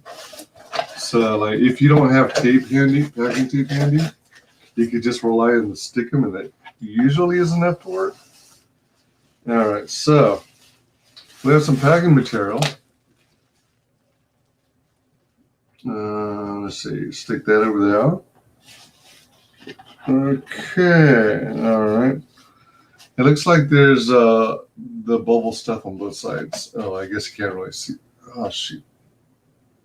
It's hard to see, but I removed the bubble wrap at the bigger bubble stuff at the end. And then, let's see, we got this. There's probably the other half, the other end of, all right. So yep. Packing material. All right, so here's what we've got. So let's open the Gemini Mailer thing first. Sealed with clear packing tape. Right on. Matt Inouye says, meh, I bruised my own ego. Yeah.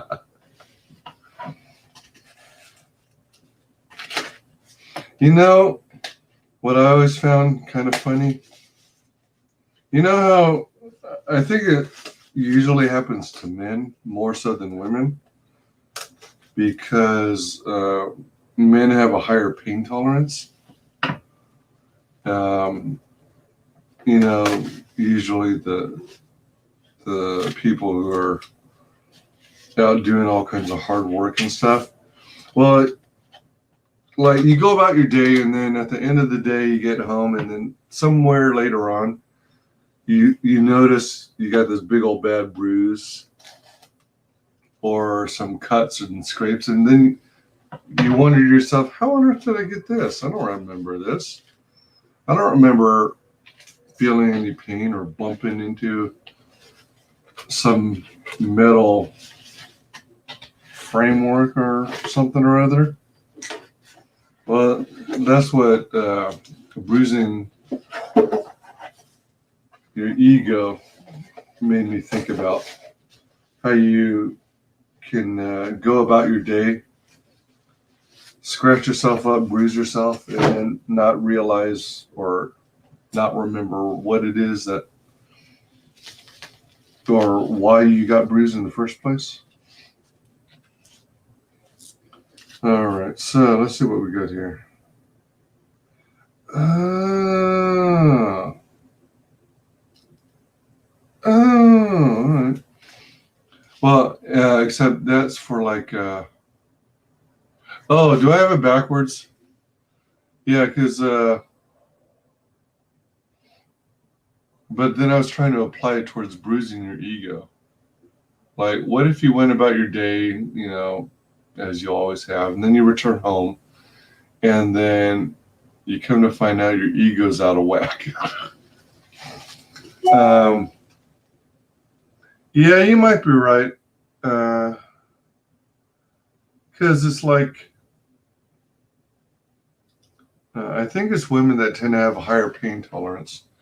I might have phrased it wrong. I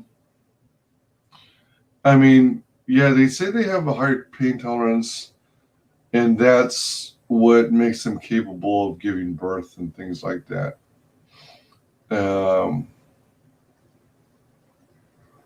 Because you're literally stretching your body out to eject something the size of a bowling ball.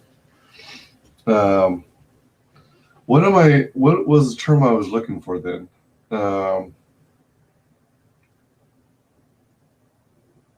Maybe by having a lower pain tolerance, it allows us guys to kind of not notice cuts and bruises as much. I remember hearing that somewhere, but I could be wrong. Can I bring up a topic? An observation I've seen on Twitter and social media? Yeah, go for it. Why not? Let's do it.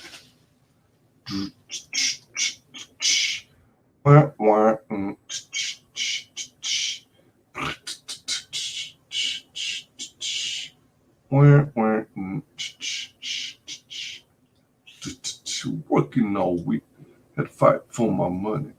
So when the weekend comes, I go get live with the honeys. Oh man, how awesome. I don't know if I'm allowed to read his name, but I got a PayPal tip for $10. It says for all your, and then it has a, you know, an arm flexing. I don't know if it's meant to be for all your flexing or all your hard work or all your strength, or, but I greatly appreciate it. Thank you so much. Yeah, this is a welcome thing because I am still quite a ways away from the potential of being monetized on YouTube. In order to qualify for monetization, you need to have 1,000 subscribers and 4,000 public watch hours. The funny thing is, I'm getting close in public watch hours, but I've still got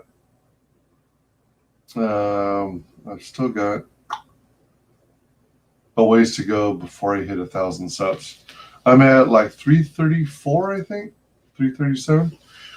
So, but it feels like only yesterday that I was around just crossed 300. So the fact that there's about 37 more since then is really exciting. So I appreciate all you guys, and let's keep it going. So thank you for the $10 tip. I appreciate it.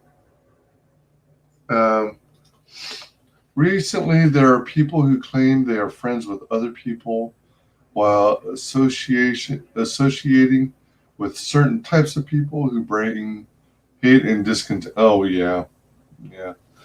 I've been seeing that too. It's like it feels like it's blurring the lines, and it's making it hard to figure out who is true. You know, I try and focus on character and someone's words versus their actions. To a certain extent, I guess you're going to always encounter that throughout life. So as much as I want to avoid the drama and stuff, a part of me feels it necessary to try and keep track of some of this stuff, monitor it from a distance, to try and avoid stepping on the landmines and of drama, and avoid those that are consistently coming up as bad fruit, if you will. Not wanting to name names, but I noticed a few. Yeah. It seems like there are people who are kind of like on the line. You don't know whether they're truly supporting you versus trying to, what do they call it? What's that term they use? Playing ops or gay ops. So I try to approach it from different angles, talk to numerous people, and try and gauge their perception of that individual or group, and try and gain some insight as to what others have experienced, because it's hard to keep track of everyone, you know. It's, well, impossible to keep track of everyone. No matter how deep in social media you are, there's going to be a part of an individual that they present as their public self, and a part they will reserve for their private self. So unless you are really close to the person, you'll never truly know them unless they're transparent. I try not to be a dick to people. I fail a lot. I mean, that's human nature. You do your best not to, you know, be a dick and ass to others, and you just try and live a fruitful life, and stay true to your character and stand up for what you believe in.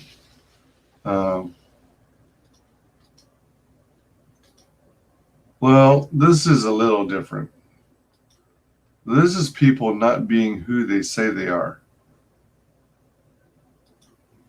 A good way to tell is if they appear on certain shows that cater to people, like to target and bring people down. A good way to tell is if they appear on certain shows that cater to people.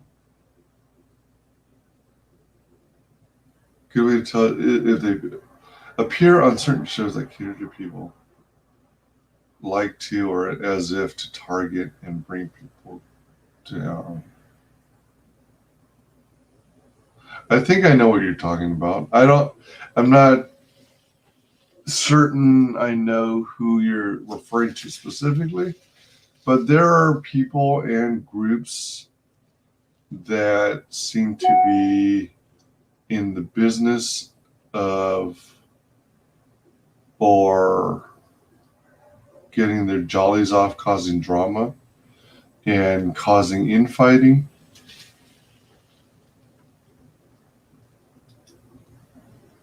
A good way to tell is if they appear on certain shows that cater to people who like to target and bring people down. I'm not sure I understand what he's talking about.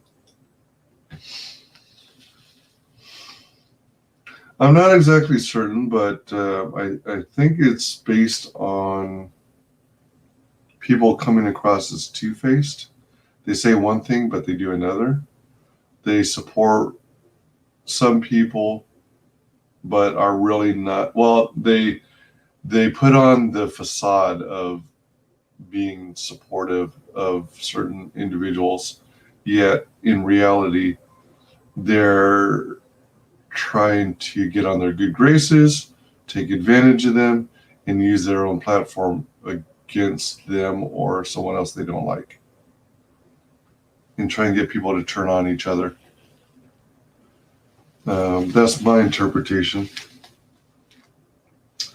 So let's see here. If I'm wrong, let me know. So I don't know if anyone has seen this campaign. I just thought it was like cute and quirky. So, wow, this is cool. So this project is called 47 Furious Tales by W.S. Quinton and Alexa Veldhuizen. It's by Sinopa Publishing.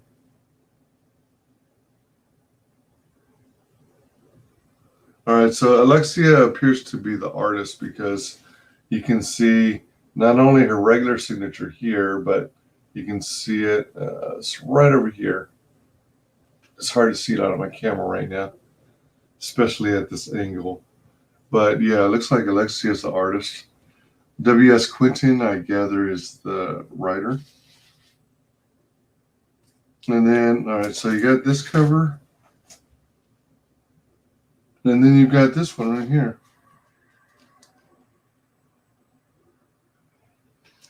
So that's cool. And they're signed by both, which is nice. Sometimes when you get a book, you can only get like one signature. But then, you know, sometimes that's just the way it is because a lot of new creators are like all-in-one powerhouses. They're jack of all trades. They're the creator, writer, artist, penciler, inker, colorist, letterer, promo person.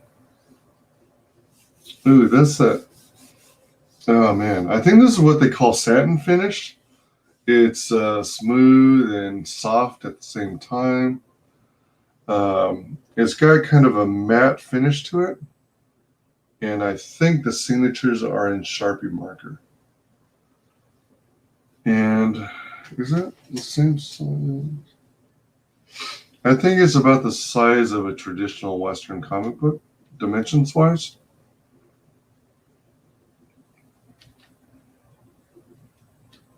Man, I've really got to take time to read all these books I'm backing. Because, I mean, all these stories, I'm eager to dive into them, but it seems like I spend all my time promoting that and working and sleeping and eating.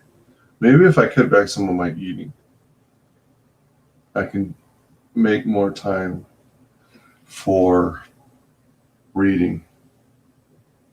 The lettering is a little on the smaller side, but it is very legible. It's very nice and neat. Oh, a 2-page spread. Yeah, these are pretty. Whoa, what? Oh, okay, all right. Wait, what? Oh, wow. Okay, then.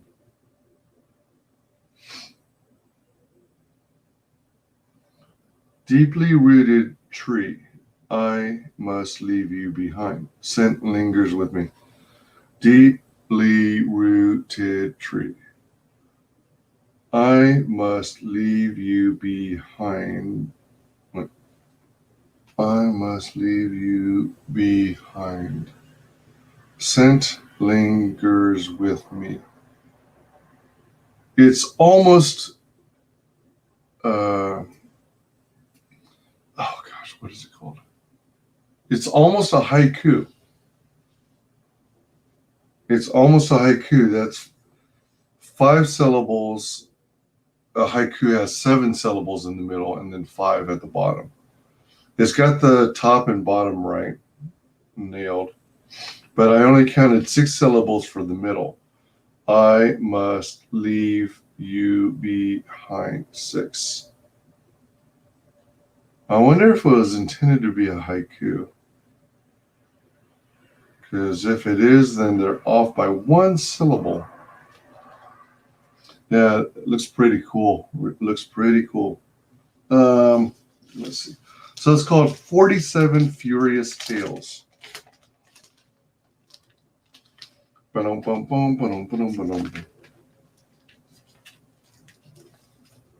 know what? I'm starting to think that this might have been a Comicsgate project after all, because how else would they know about me being a comics promoter and stuff? So there's these 2.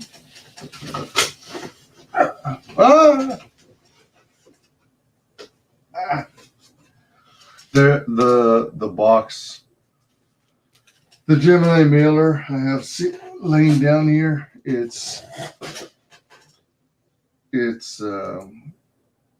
was partially folded closed, but it still was sitting at an angle. So when I try to put these 2 books on it, they slid off.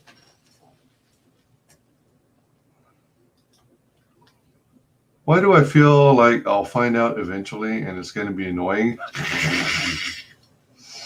Yeah, I feel that way sometimes myself. That looks dope. Read 1 a day. Well, that's actually a good idea. I got to dedicate myself to doing that. So I think this is where variant covers come in.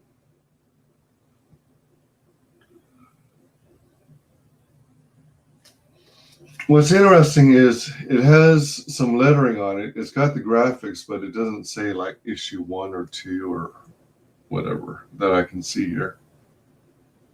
Sinople Publishing, W.S. Quinton, Alexia Veldhuizen, Fernando Benz, Fernando Ruiz Capone. So you've got like monkeys on the attack.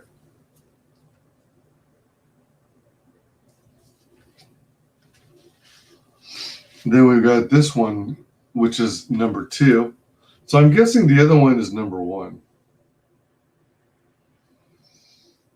That one's a cool cover.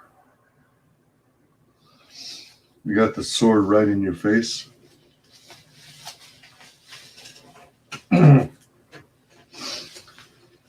And then we got a bag and board that contains what looks like a couple prints. So let's check these bad boys out.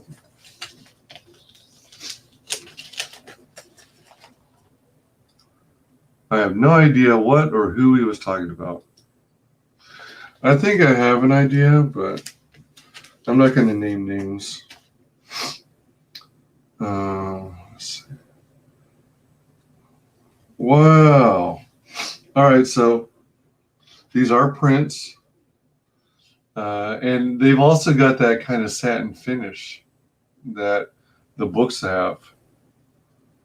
So this is the image from the double page spread that I was showing you guys earlier in the book. And then this, I think, yeah. These appear to resemble gravestones. So I guess they've got markers behind each of the gravestones. And I don't know if this is their temporary place or this is perhaps how they approach cemeteries in like Japan due to space restraints.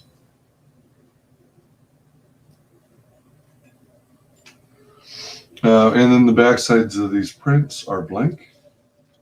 So yeah.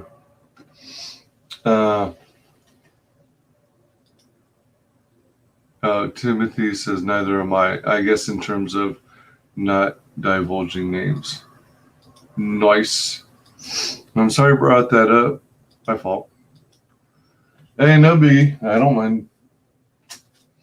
I don't really mind talking about it once in a while.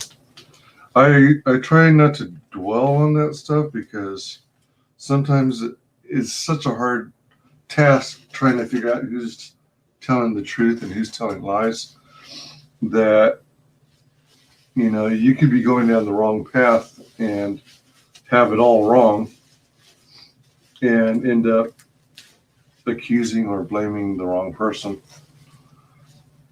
So in an effort to avoid that from happening, it's like, I guess all you can really do is have fun in the community, do your best to release a excellent product, always fulfill your campaigns. Holy moly. Okay, so apparently my memory sucks further because I don't remember backing a tier that had all this. But I'm glad I did. So, yeah, 47 Furious Tales in a top loader, signed. And then we got another piece. Wow. I have to take a closer look because this might actually be original art as opposed to prints. I'm not certain. Oh, they might be. I think they're prints. But guess what? Everything in this campaign has a satiny finish to it. It's like, damn. Even these guys have that satiny finish to it.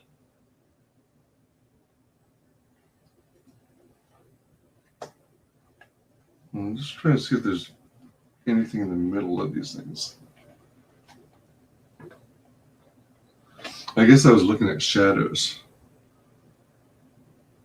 Yeah, jeez. Yeah, these have to be prints then.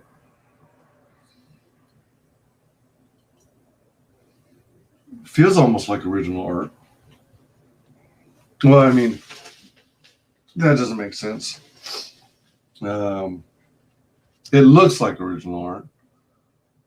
And technically, I suppose it is.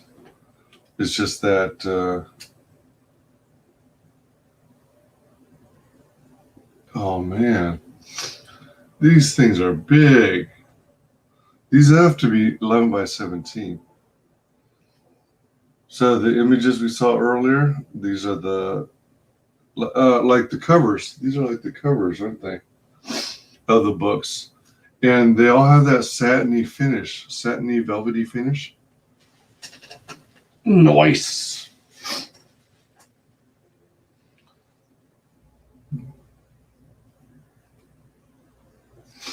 Wow. I think this is like a female squirrel.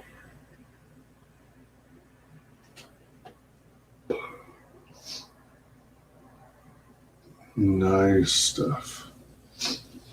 And again, this is all that velvety, satiny feel. And they're all signed. Blank on the backside. So there were 5 here. I think I got a total of 4 covers, or was it 5?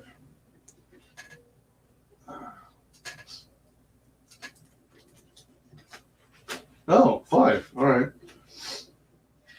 Oh, no, 4. The other one was the bag and board that contained the prints. All righty. All righty then. All right, so alas, it is time for the recap. Dun, dun, dun. Let me see if any other shares have taken place since.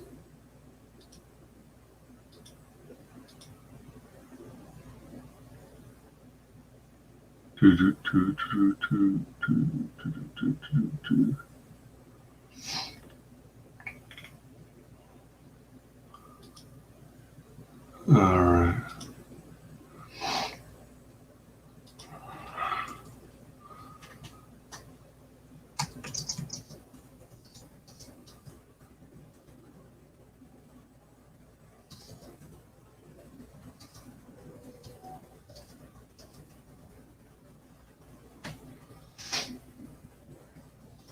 All right. Sweet. I was just doing some further promotion.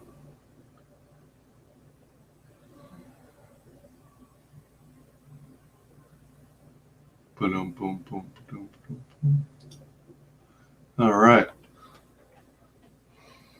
So the first one I opened was the Fandom Menace. I was wondering when this was coming in. I backed it a while ago. So this should be interesting. Oh, I just noticed. I was focused on everything else on the cover.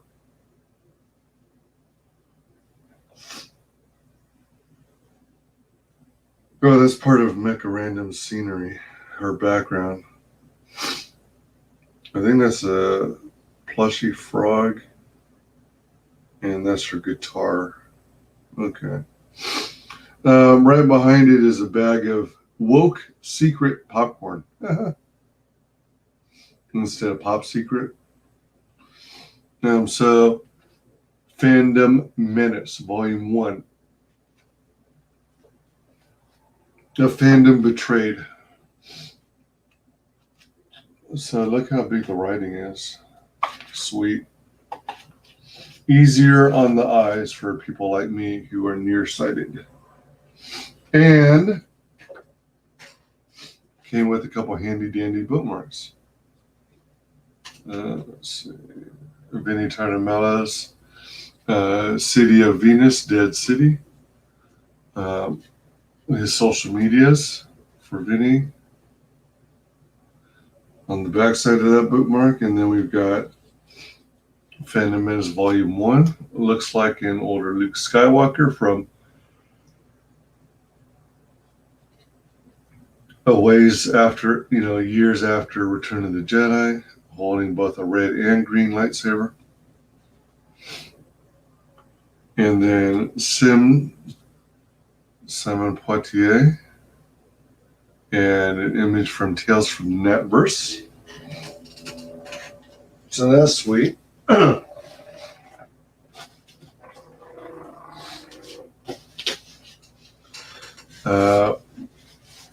Package number 2 had some awesome stuff from Parody Press. Early in the stream, we had the one and only Don Chin, co-founder of Parody Press, on. And this is the overcomplicated and completely unnecessary powerhouse of X, written by Keith Gleason. So that's an original script. And then also included is this other special one-of-a-kind piece, which is called let's see, the X-Farce promo video script outline. It's also one of a kind. Oops. All right, there we go. And then we got this awesome sauce here. It's a business card from Don Chin, his Realtor business card, because he helps buy and sell houses. So if you're in the market, let's say you're looking to move, downscale, upscale, you need help selling your house or finding a new one, look up Don Chin, Realtor, as well as comic book writer and publisher. Welcome, Jay Lee. Greetings, everyone. Good to have you.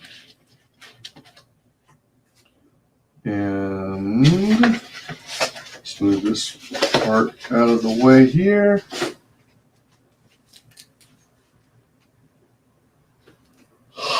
Excuse me.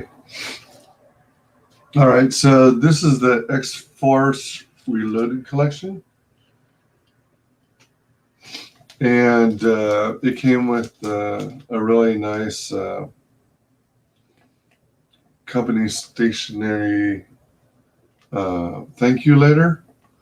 It came with the trading card of the X-Farce cover, X-Farce X-Cons cover.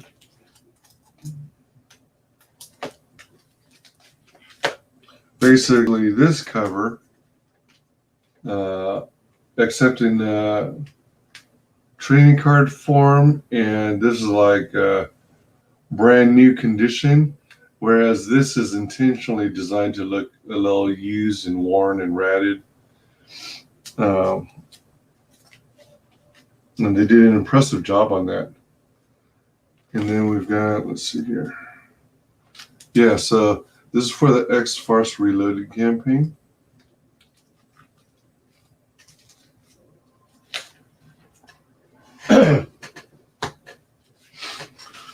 Then we got the cover I was just showing you, X-Cons.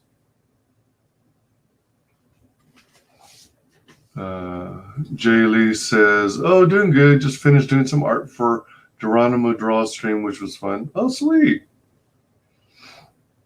Yeah, I think it's wild that there's so many draw streams these days. It's pretty cool. I enjoy watching people draw. It's like soothing, relaxing. Here's the other cover, X-Farce Reloaded. This has it's got more of the, I think it was, Don said, Liefeld era influence. This has Deadpool, or the, what do they call him? Sewage pool or something? Buyer beware. This is an enhanced copy of a parody of the best-selling comic of all time. That. And then he threw in this thing, first time in print, Enchanter Apocalypse Moon. This is written by Don Chin and illustrated by Tatsuya Ishida. Really cool looking. It's fantasy, kind of like Lord of the Rings, a dark Lord of the Rings feel. So this is something that he previously published. He said he did like the first three issues through one publisher. He did issue 4 through Parody Press. And then he did this one, I think, also through Parody Press, if I remember. And not only did they make it like, is that silver foil? No, it looks like gold. Is it? I want to say gold foil. I think it's gold foil. And but what they did with this one is making it more of a novella. So you open it up and it's mostly written word. And then there are illustrations peppered out in throughout the book. And then this book called Heroes, based on the popular TV series Heroes.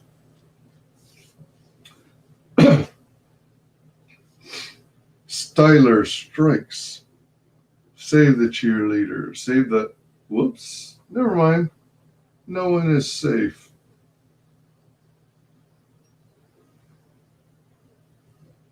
The neat thing about these parody comics is just how spot on the caricatures are of the original characters. Yeah, so this is a parody on the TV series Heroes. Went for a number of seasons. And then this is Enchanter.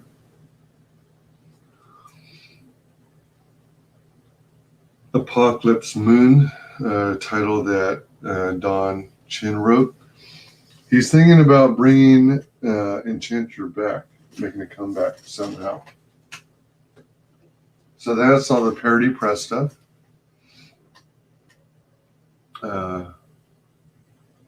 Let's see here. Is it the Jaylee or is it Jaylee? It's actually Jim, but changed it in '97 to James. So not to get confused with the other Jim.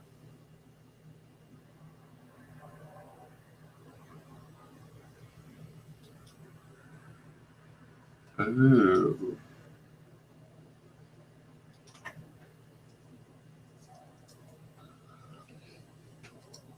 Good deal. And then, let's see. Number 3 is this interesting book. Oh, shit. Oh, shit. Oh, shit. Oh, shit. Oh, shit. Oh, shit. Oh, my gosh. No way. No freaking way. I already screwed up the book. Frick. Double frick. Who'd have thunk it? No. Shoot. All right. Wow, this is bad. All right. Man. How does this stuff how is this even possible? Golly, man. All right, so you know how these comic bags now? Excuse me. You know how these comic bags have this adhesive strip? That's very handy for resealing your bags instead of always having to tear off some more Scotch tape like we used to in the olden days. Well, I had it laying down. I guess it was face up. It had to be face up. And then I set the book on top of it. And then I literally... Yeah, really. What is it? All right. So I pick it up and then notice that the plastic is sticking to it. So I peel it off and look what just happened.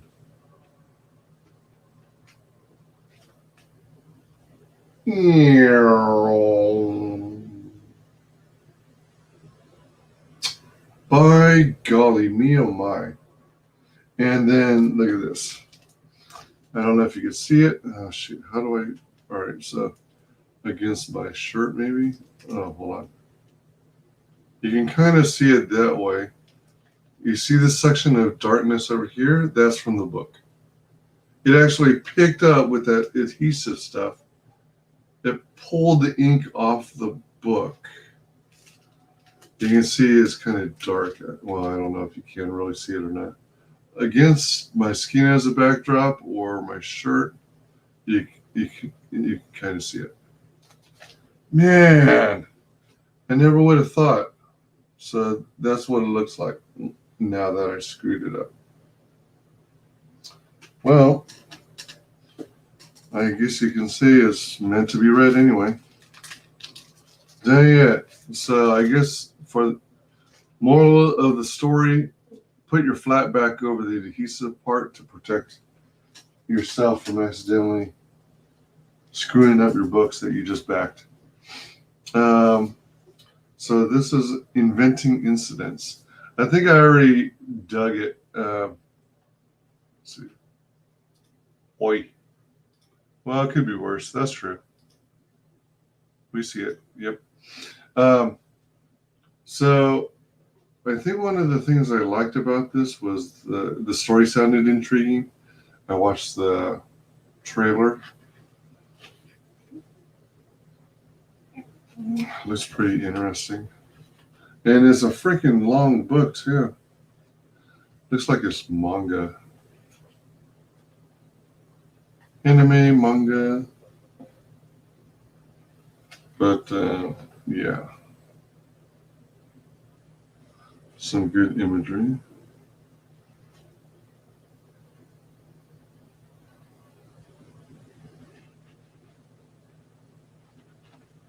What's kind of funny is that you look at the edge of the book and look at that. So the majority of it, like 4/5 of it, is all white pages, at least from the edge side. And then the last quarter is all black. So that tells you there's a lot of stuff going on at night. Yeah, so this is one thick book. Thick. Yeah, so some good stuff. Looking forward to reading that too. Wow. All right. And Inventing Incidents, incidentally, came with this cute little bookmark. It's got kind of a satiny feel now that oh man, yeah. Super soft. I don't know what these characters are or what it means. It's probably maybe an inside joke or something you learn more about through the story. So there's the boys and this cryptic message here. This is just a guess, but I think it reads, and I'm not an expert, but I think it reads, don't forget to read, don't forget to buy your Ovaltine. Yeah, I think so. And this other side with the girl on it says thumb, index, thumb, middle, thumb, index, thumb, middle. There's thumb, index, thumb, middle, thumb, index, thumb.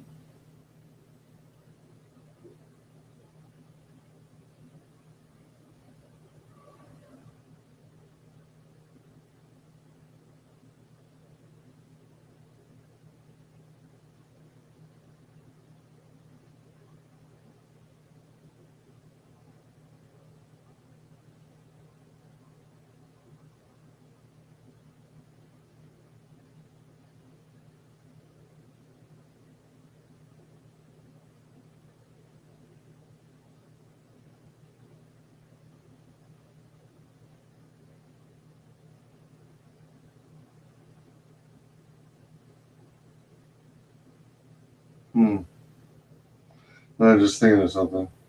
But then at the same time, I blanked out because I was like literally nodding off, starting to fall asleep. Yeah, I admit it. I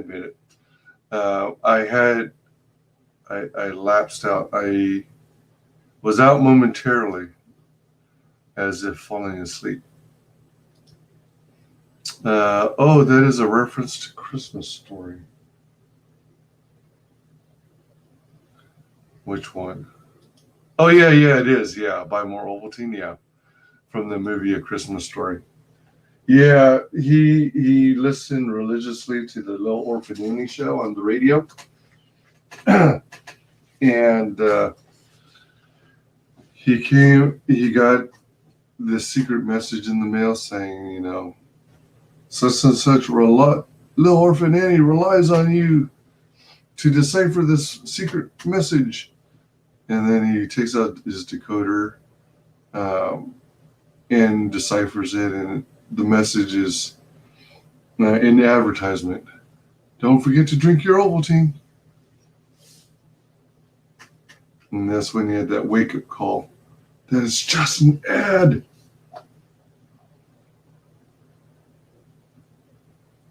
All right, so this next thing is not Comicsgate at all. It's just something I found online that I wanted to pick up. And I got a couple for, you know, a couple people I think who'd appreciate this. So it's a book called Be Water, My Friend. And it's the Teachings of Bruce Lee by Shannon Lee, which is his daughter. She, as I mentioned earlier in the stream, seems to be managing his affairs with regard to all merchandising ventures. So she is active on Twitter, and they've got like a newsletter, a merch store, all kinds of stuff. So I thought this would be a cool book, a good read. And so that's why I got a copy for myself and a copy for a couple people who I think would dig this. And then inside, it's officially signed by Shannon Lee, Bruce Lee's daughter. Yeah, so, yep. And then last but not least,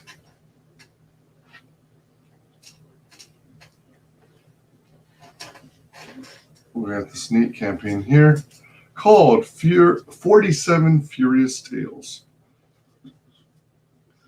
All right, so this is issue 1. And all of these are signed. Issue number 2. And I believe they're signed by the author and the artist. Now, I'm kind of thinking this is an issue number 1, even though it doesn't say. It's got all the other lettering. It's got the title, and it's got the credits, but it doesn't say the number. So I'm guessing it's issue number 1 because there's another issue number 2 in this package. So pretty cool. And then it came with 2 prints.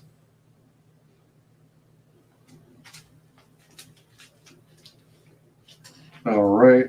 And then speaking of prints, this whole campaign, from the cover of the books to the prints to these guys, they're like, what, 11 by 17? These posters in top loaders are also, all of this stuff has a satiny finish, which is quite nice.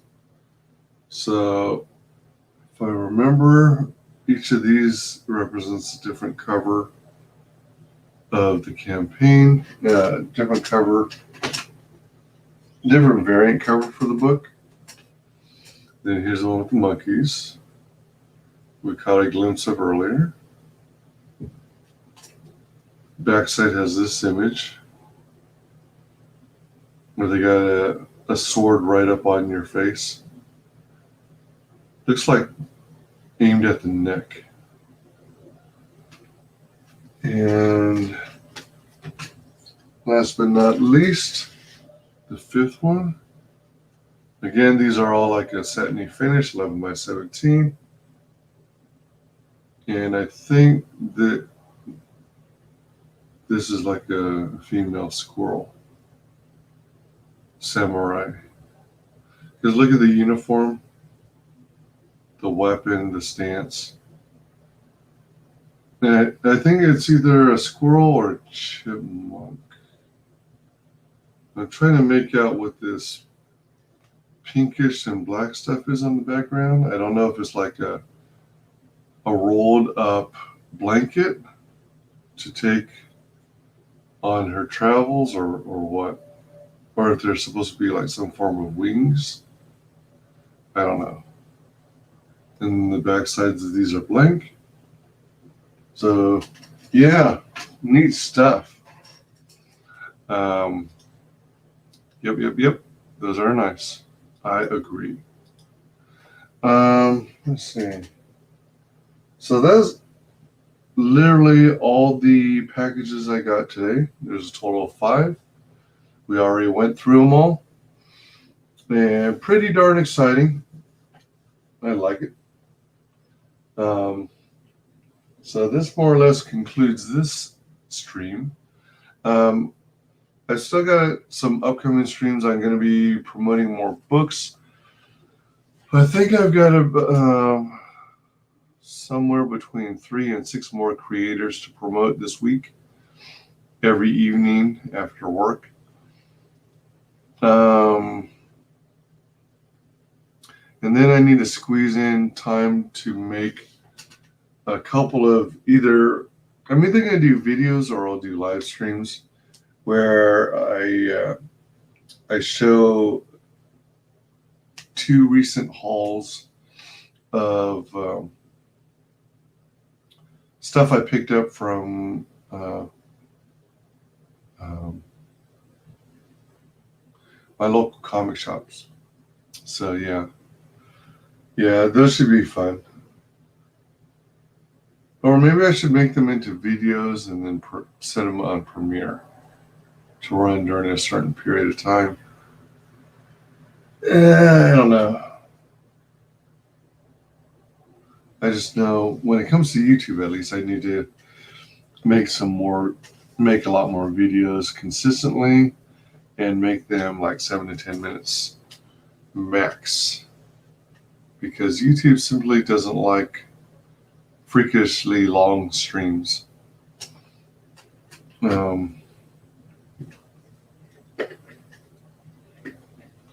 Let's take a swig. As Jeremy from Geeks and Gamers says, take a swig for the working man. Except I've got Orange Ocean Hawaiian Punch.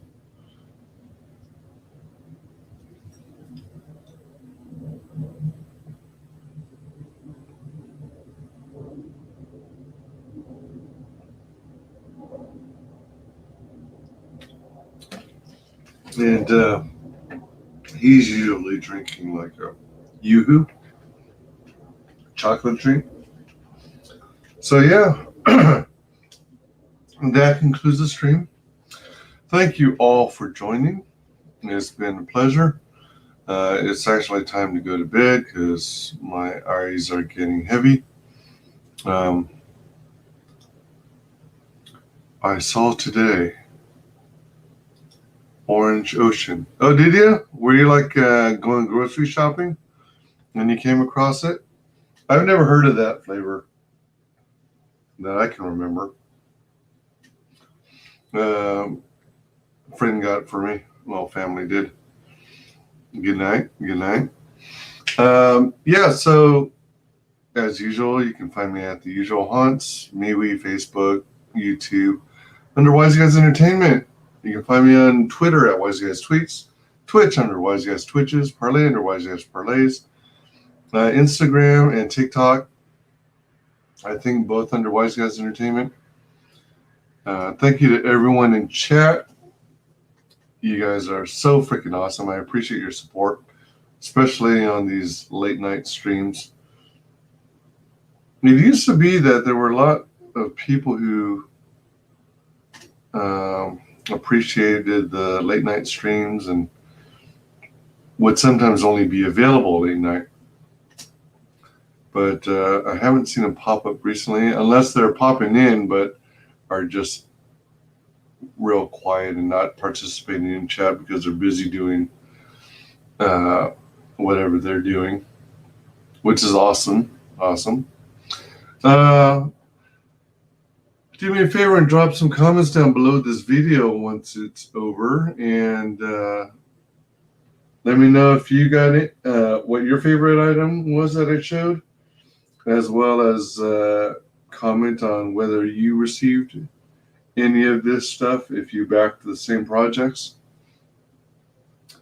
Please like, comment, subscribe, mark the bell for notifications. What else? Yeah, mark all notifications so you make sure you don't miss a single video or stream. Have a good night, says Jay Lee. And I also want to thank everyone who watches this on replay. And thanks to our very special panelists, guests, Don Chin of Parody Press and Rosetta Allen, who, speaking of which, is, I think she recently put back up her early sign-up pre-launch page for her Eagles book. So I'm going to have to check that out. I think she's also going to DM me the link. Apologies for getting stuck on the conversation from earlier. I do that for some reason. Hey, no big deal. I don't mind discussing stuff like that. Yeah. You know, people talk about this and that, and in the end, people should feel free and comfortable discussing such things. And but once it's been discussed and people hash it out, they come to their own conclusions. Either you agree, you disagree, maybe even argue a little. No big deal, because in the end, you know, people are people. People are going to believe whatever they believe. And stupid bug. These things, I think they usually call them stink bugs. There are other names for it, though. But they're these little insects that fly. They're kind of shaped like, I think, a hexagon, if that's the mathematical shape. And they get attracted to light. So they'll fly around almost buzzing. And what happens is, you know, I don't open my screen door much, but when I do, sometimes they'll sneak in that way. But most of the time, especially when I have my place closed up, a lot of times, what they do is they come in through the ceiling, through the ventilation of the bathroom fan, the bathroom exhaust fan. They actually come in through there, and it's like, what the frick? So every now and again, I'll come across a dead one, or I'll come across a live one that's fluttering around, annoying the hell out of me. Yeah. So no need to apologize, guys. That kind of stuff is fair game on my channel. I don't mind. I just don't spend a whole lot of time on it because, you know, there's so much more fun stuff to discuss. Let's see what else. Let me see. Let me try and kill 52 seconds of time so that this live stream ends up being a solid 3 hours. Yeah, so thank you all. Yeah, thanks to our special guest, Rosetta Allen, who's getting back to that Eagles book, which she sounds like she's quite close to completing. Just got to finish the copy and get some tests done, make sure the finished product is to the quality and standards they're looking for. And she's working hard on those, the pinups project. Meanwhile, our special guest, Don Chin, he at Parody Press is currently campaigning his book, Beard Zerker, which is the Keanu Reeves parody on his book Berserker. So back all their stuff for sure, and get on the early sign-up list for Rosetta Allen's Eagles book. And we'll close this out. Y'all have a great night. Appreciate all of you. Always appreciate your support. Y'all take it easy. Have a great night and pleasant dreams. Final guest that is the only person below White Holiday in the Comicsgate phone book. It's my favorite failed clone of Peter Sammetti. The YouTube translation. WyzGyz. How you doing, Conrad? Welcome to the show.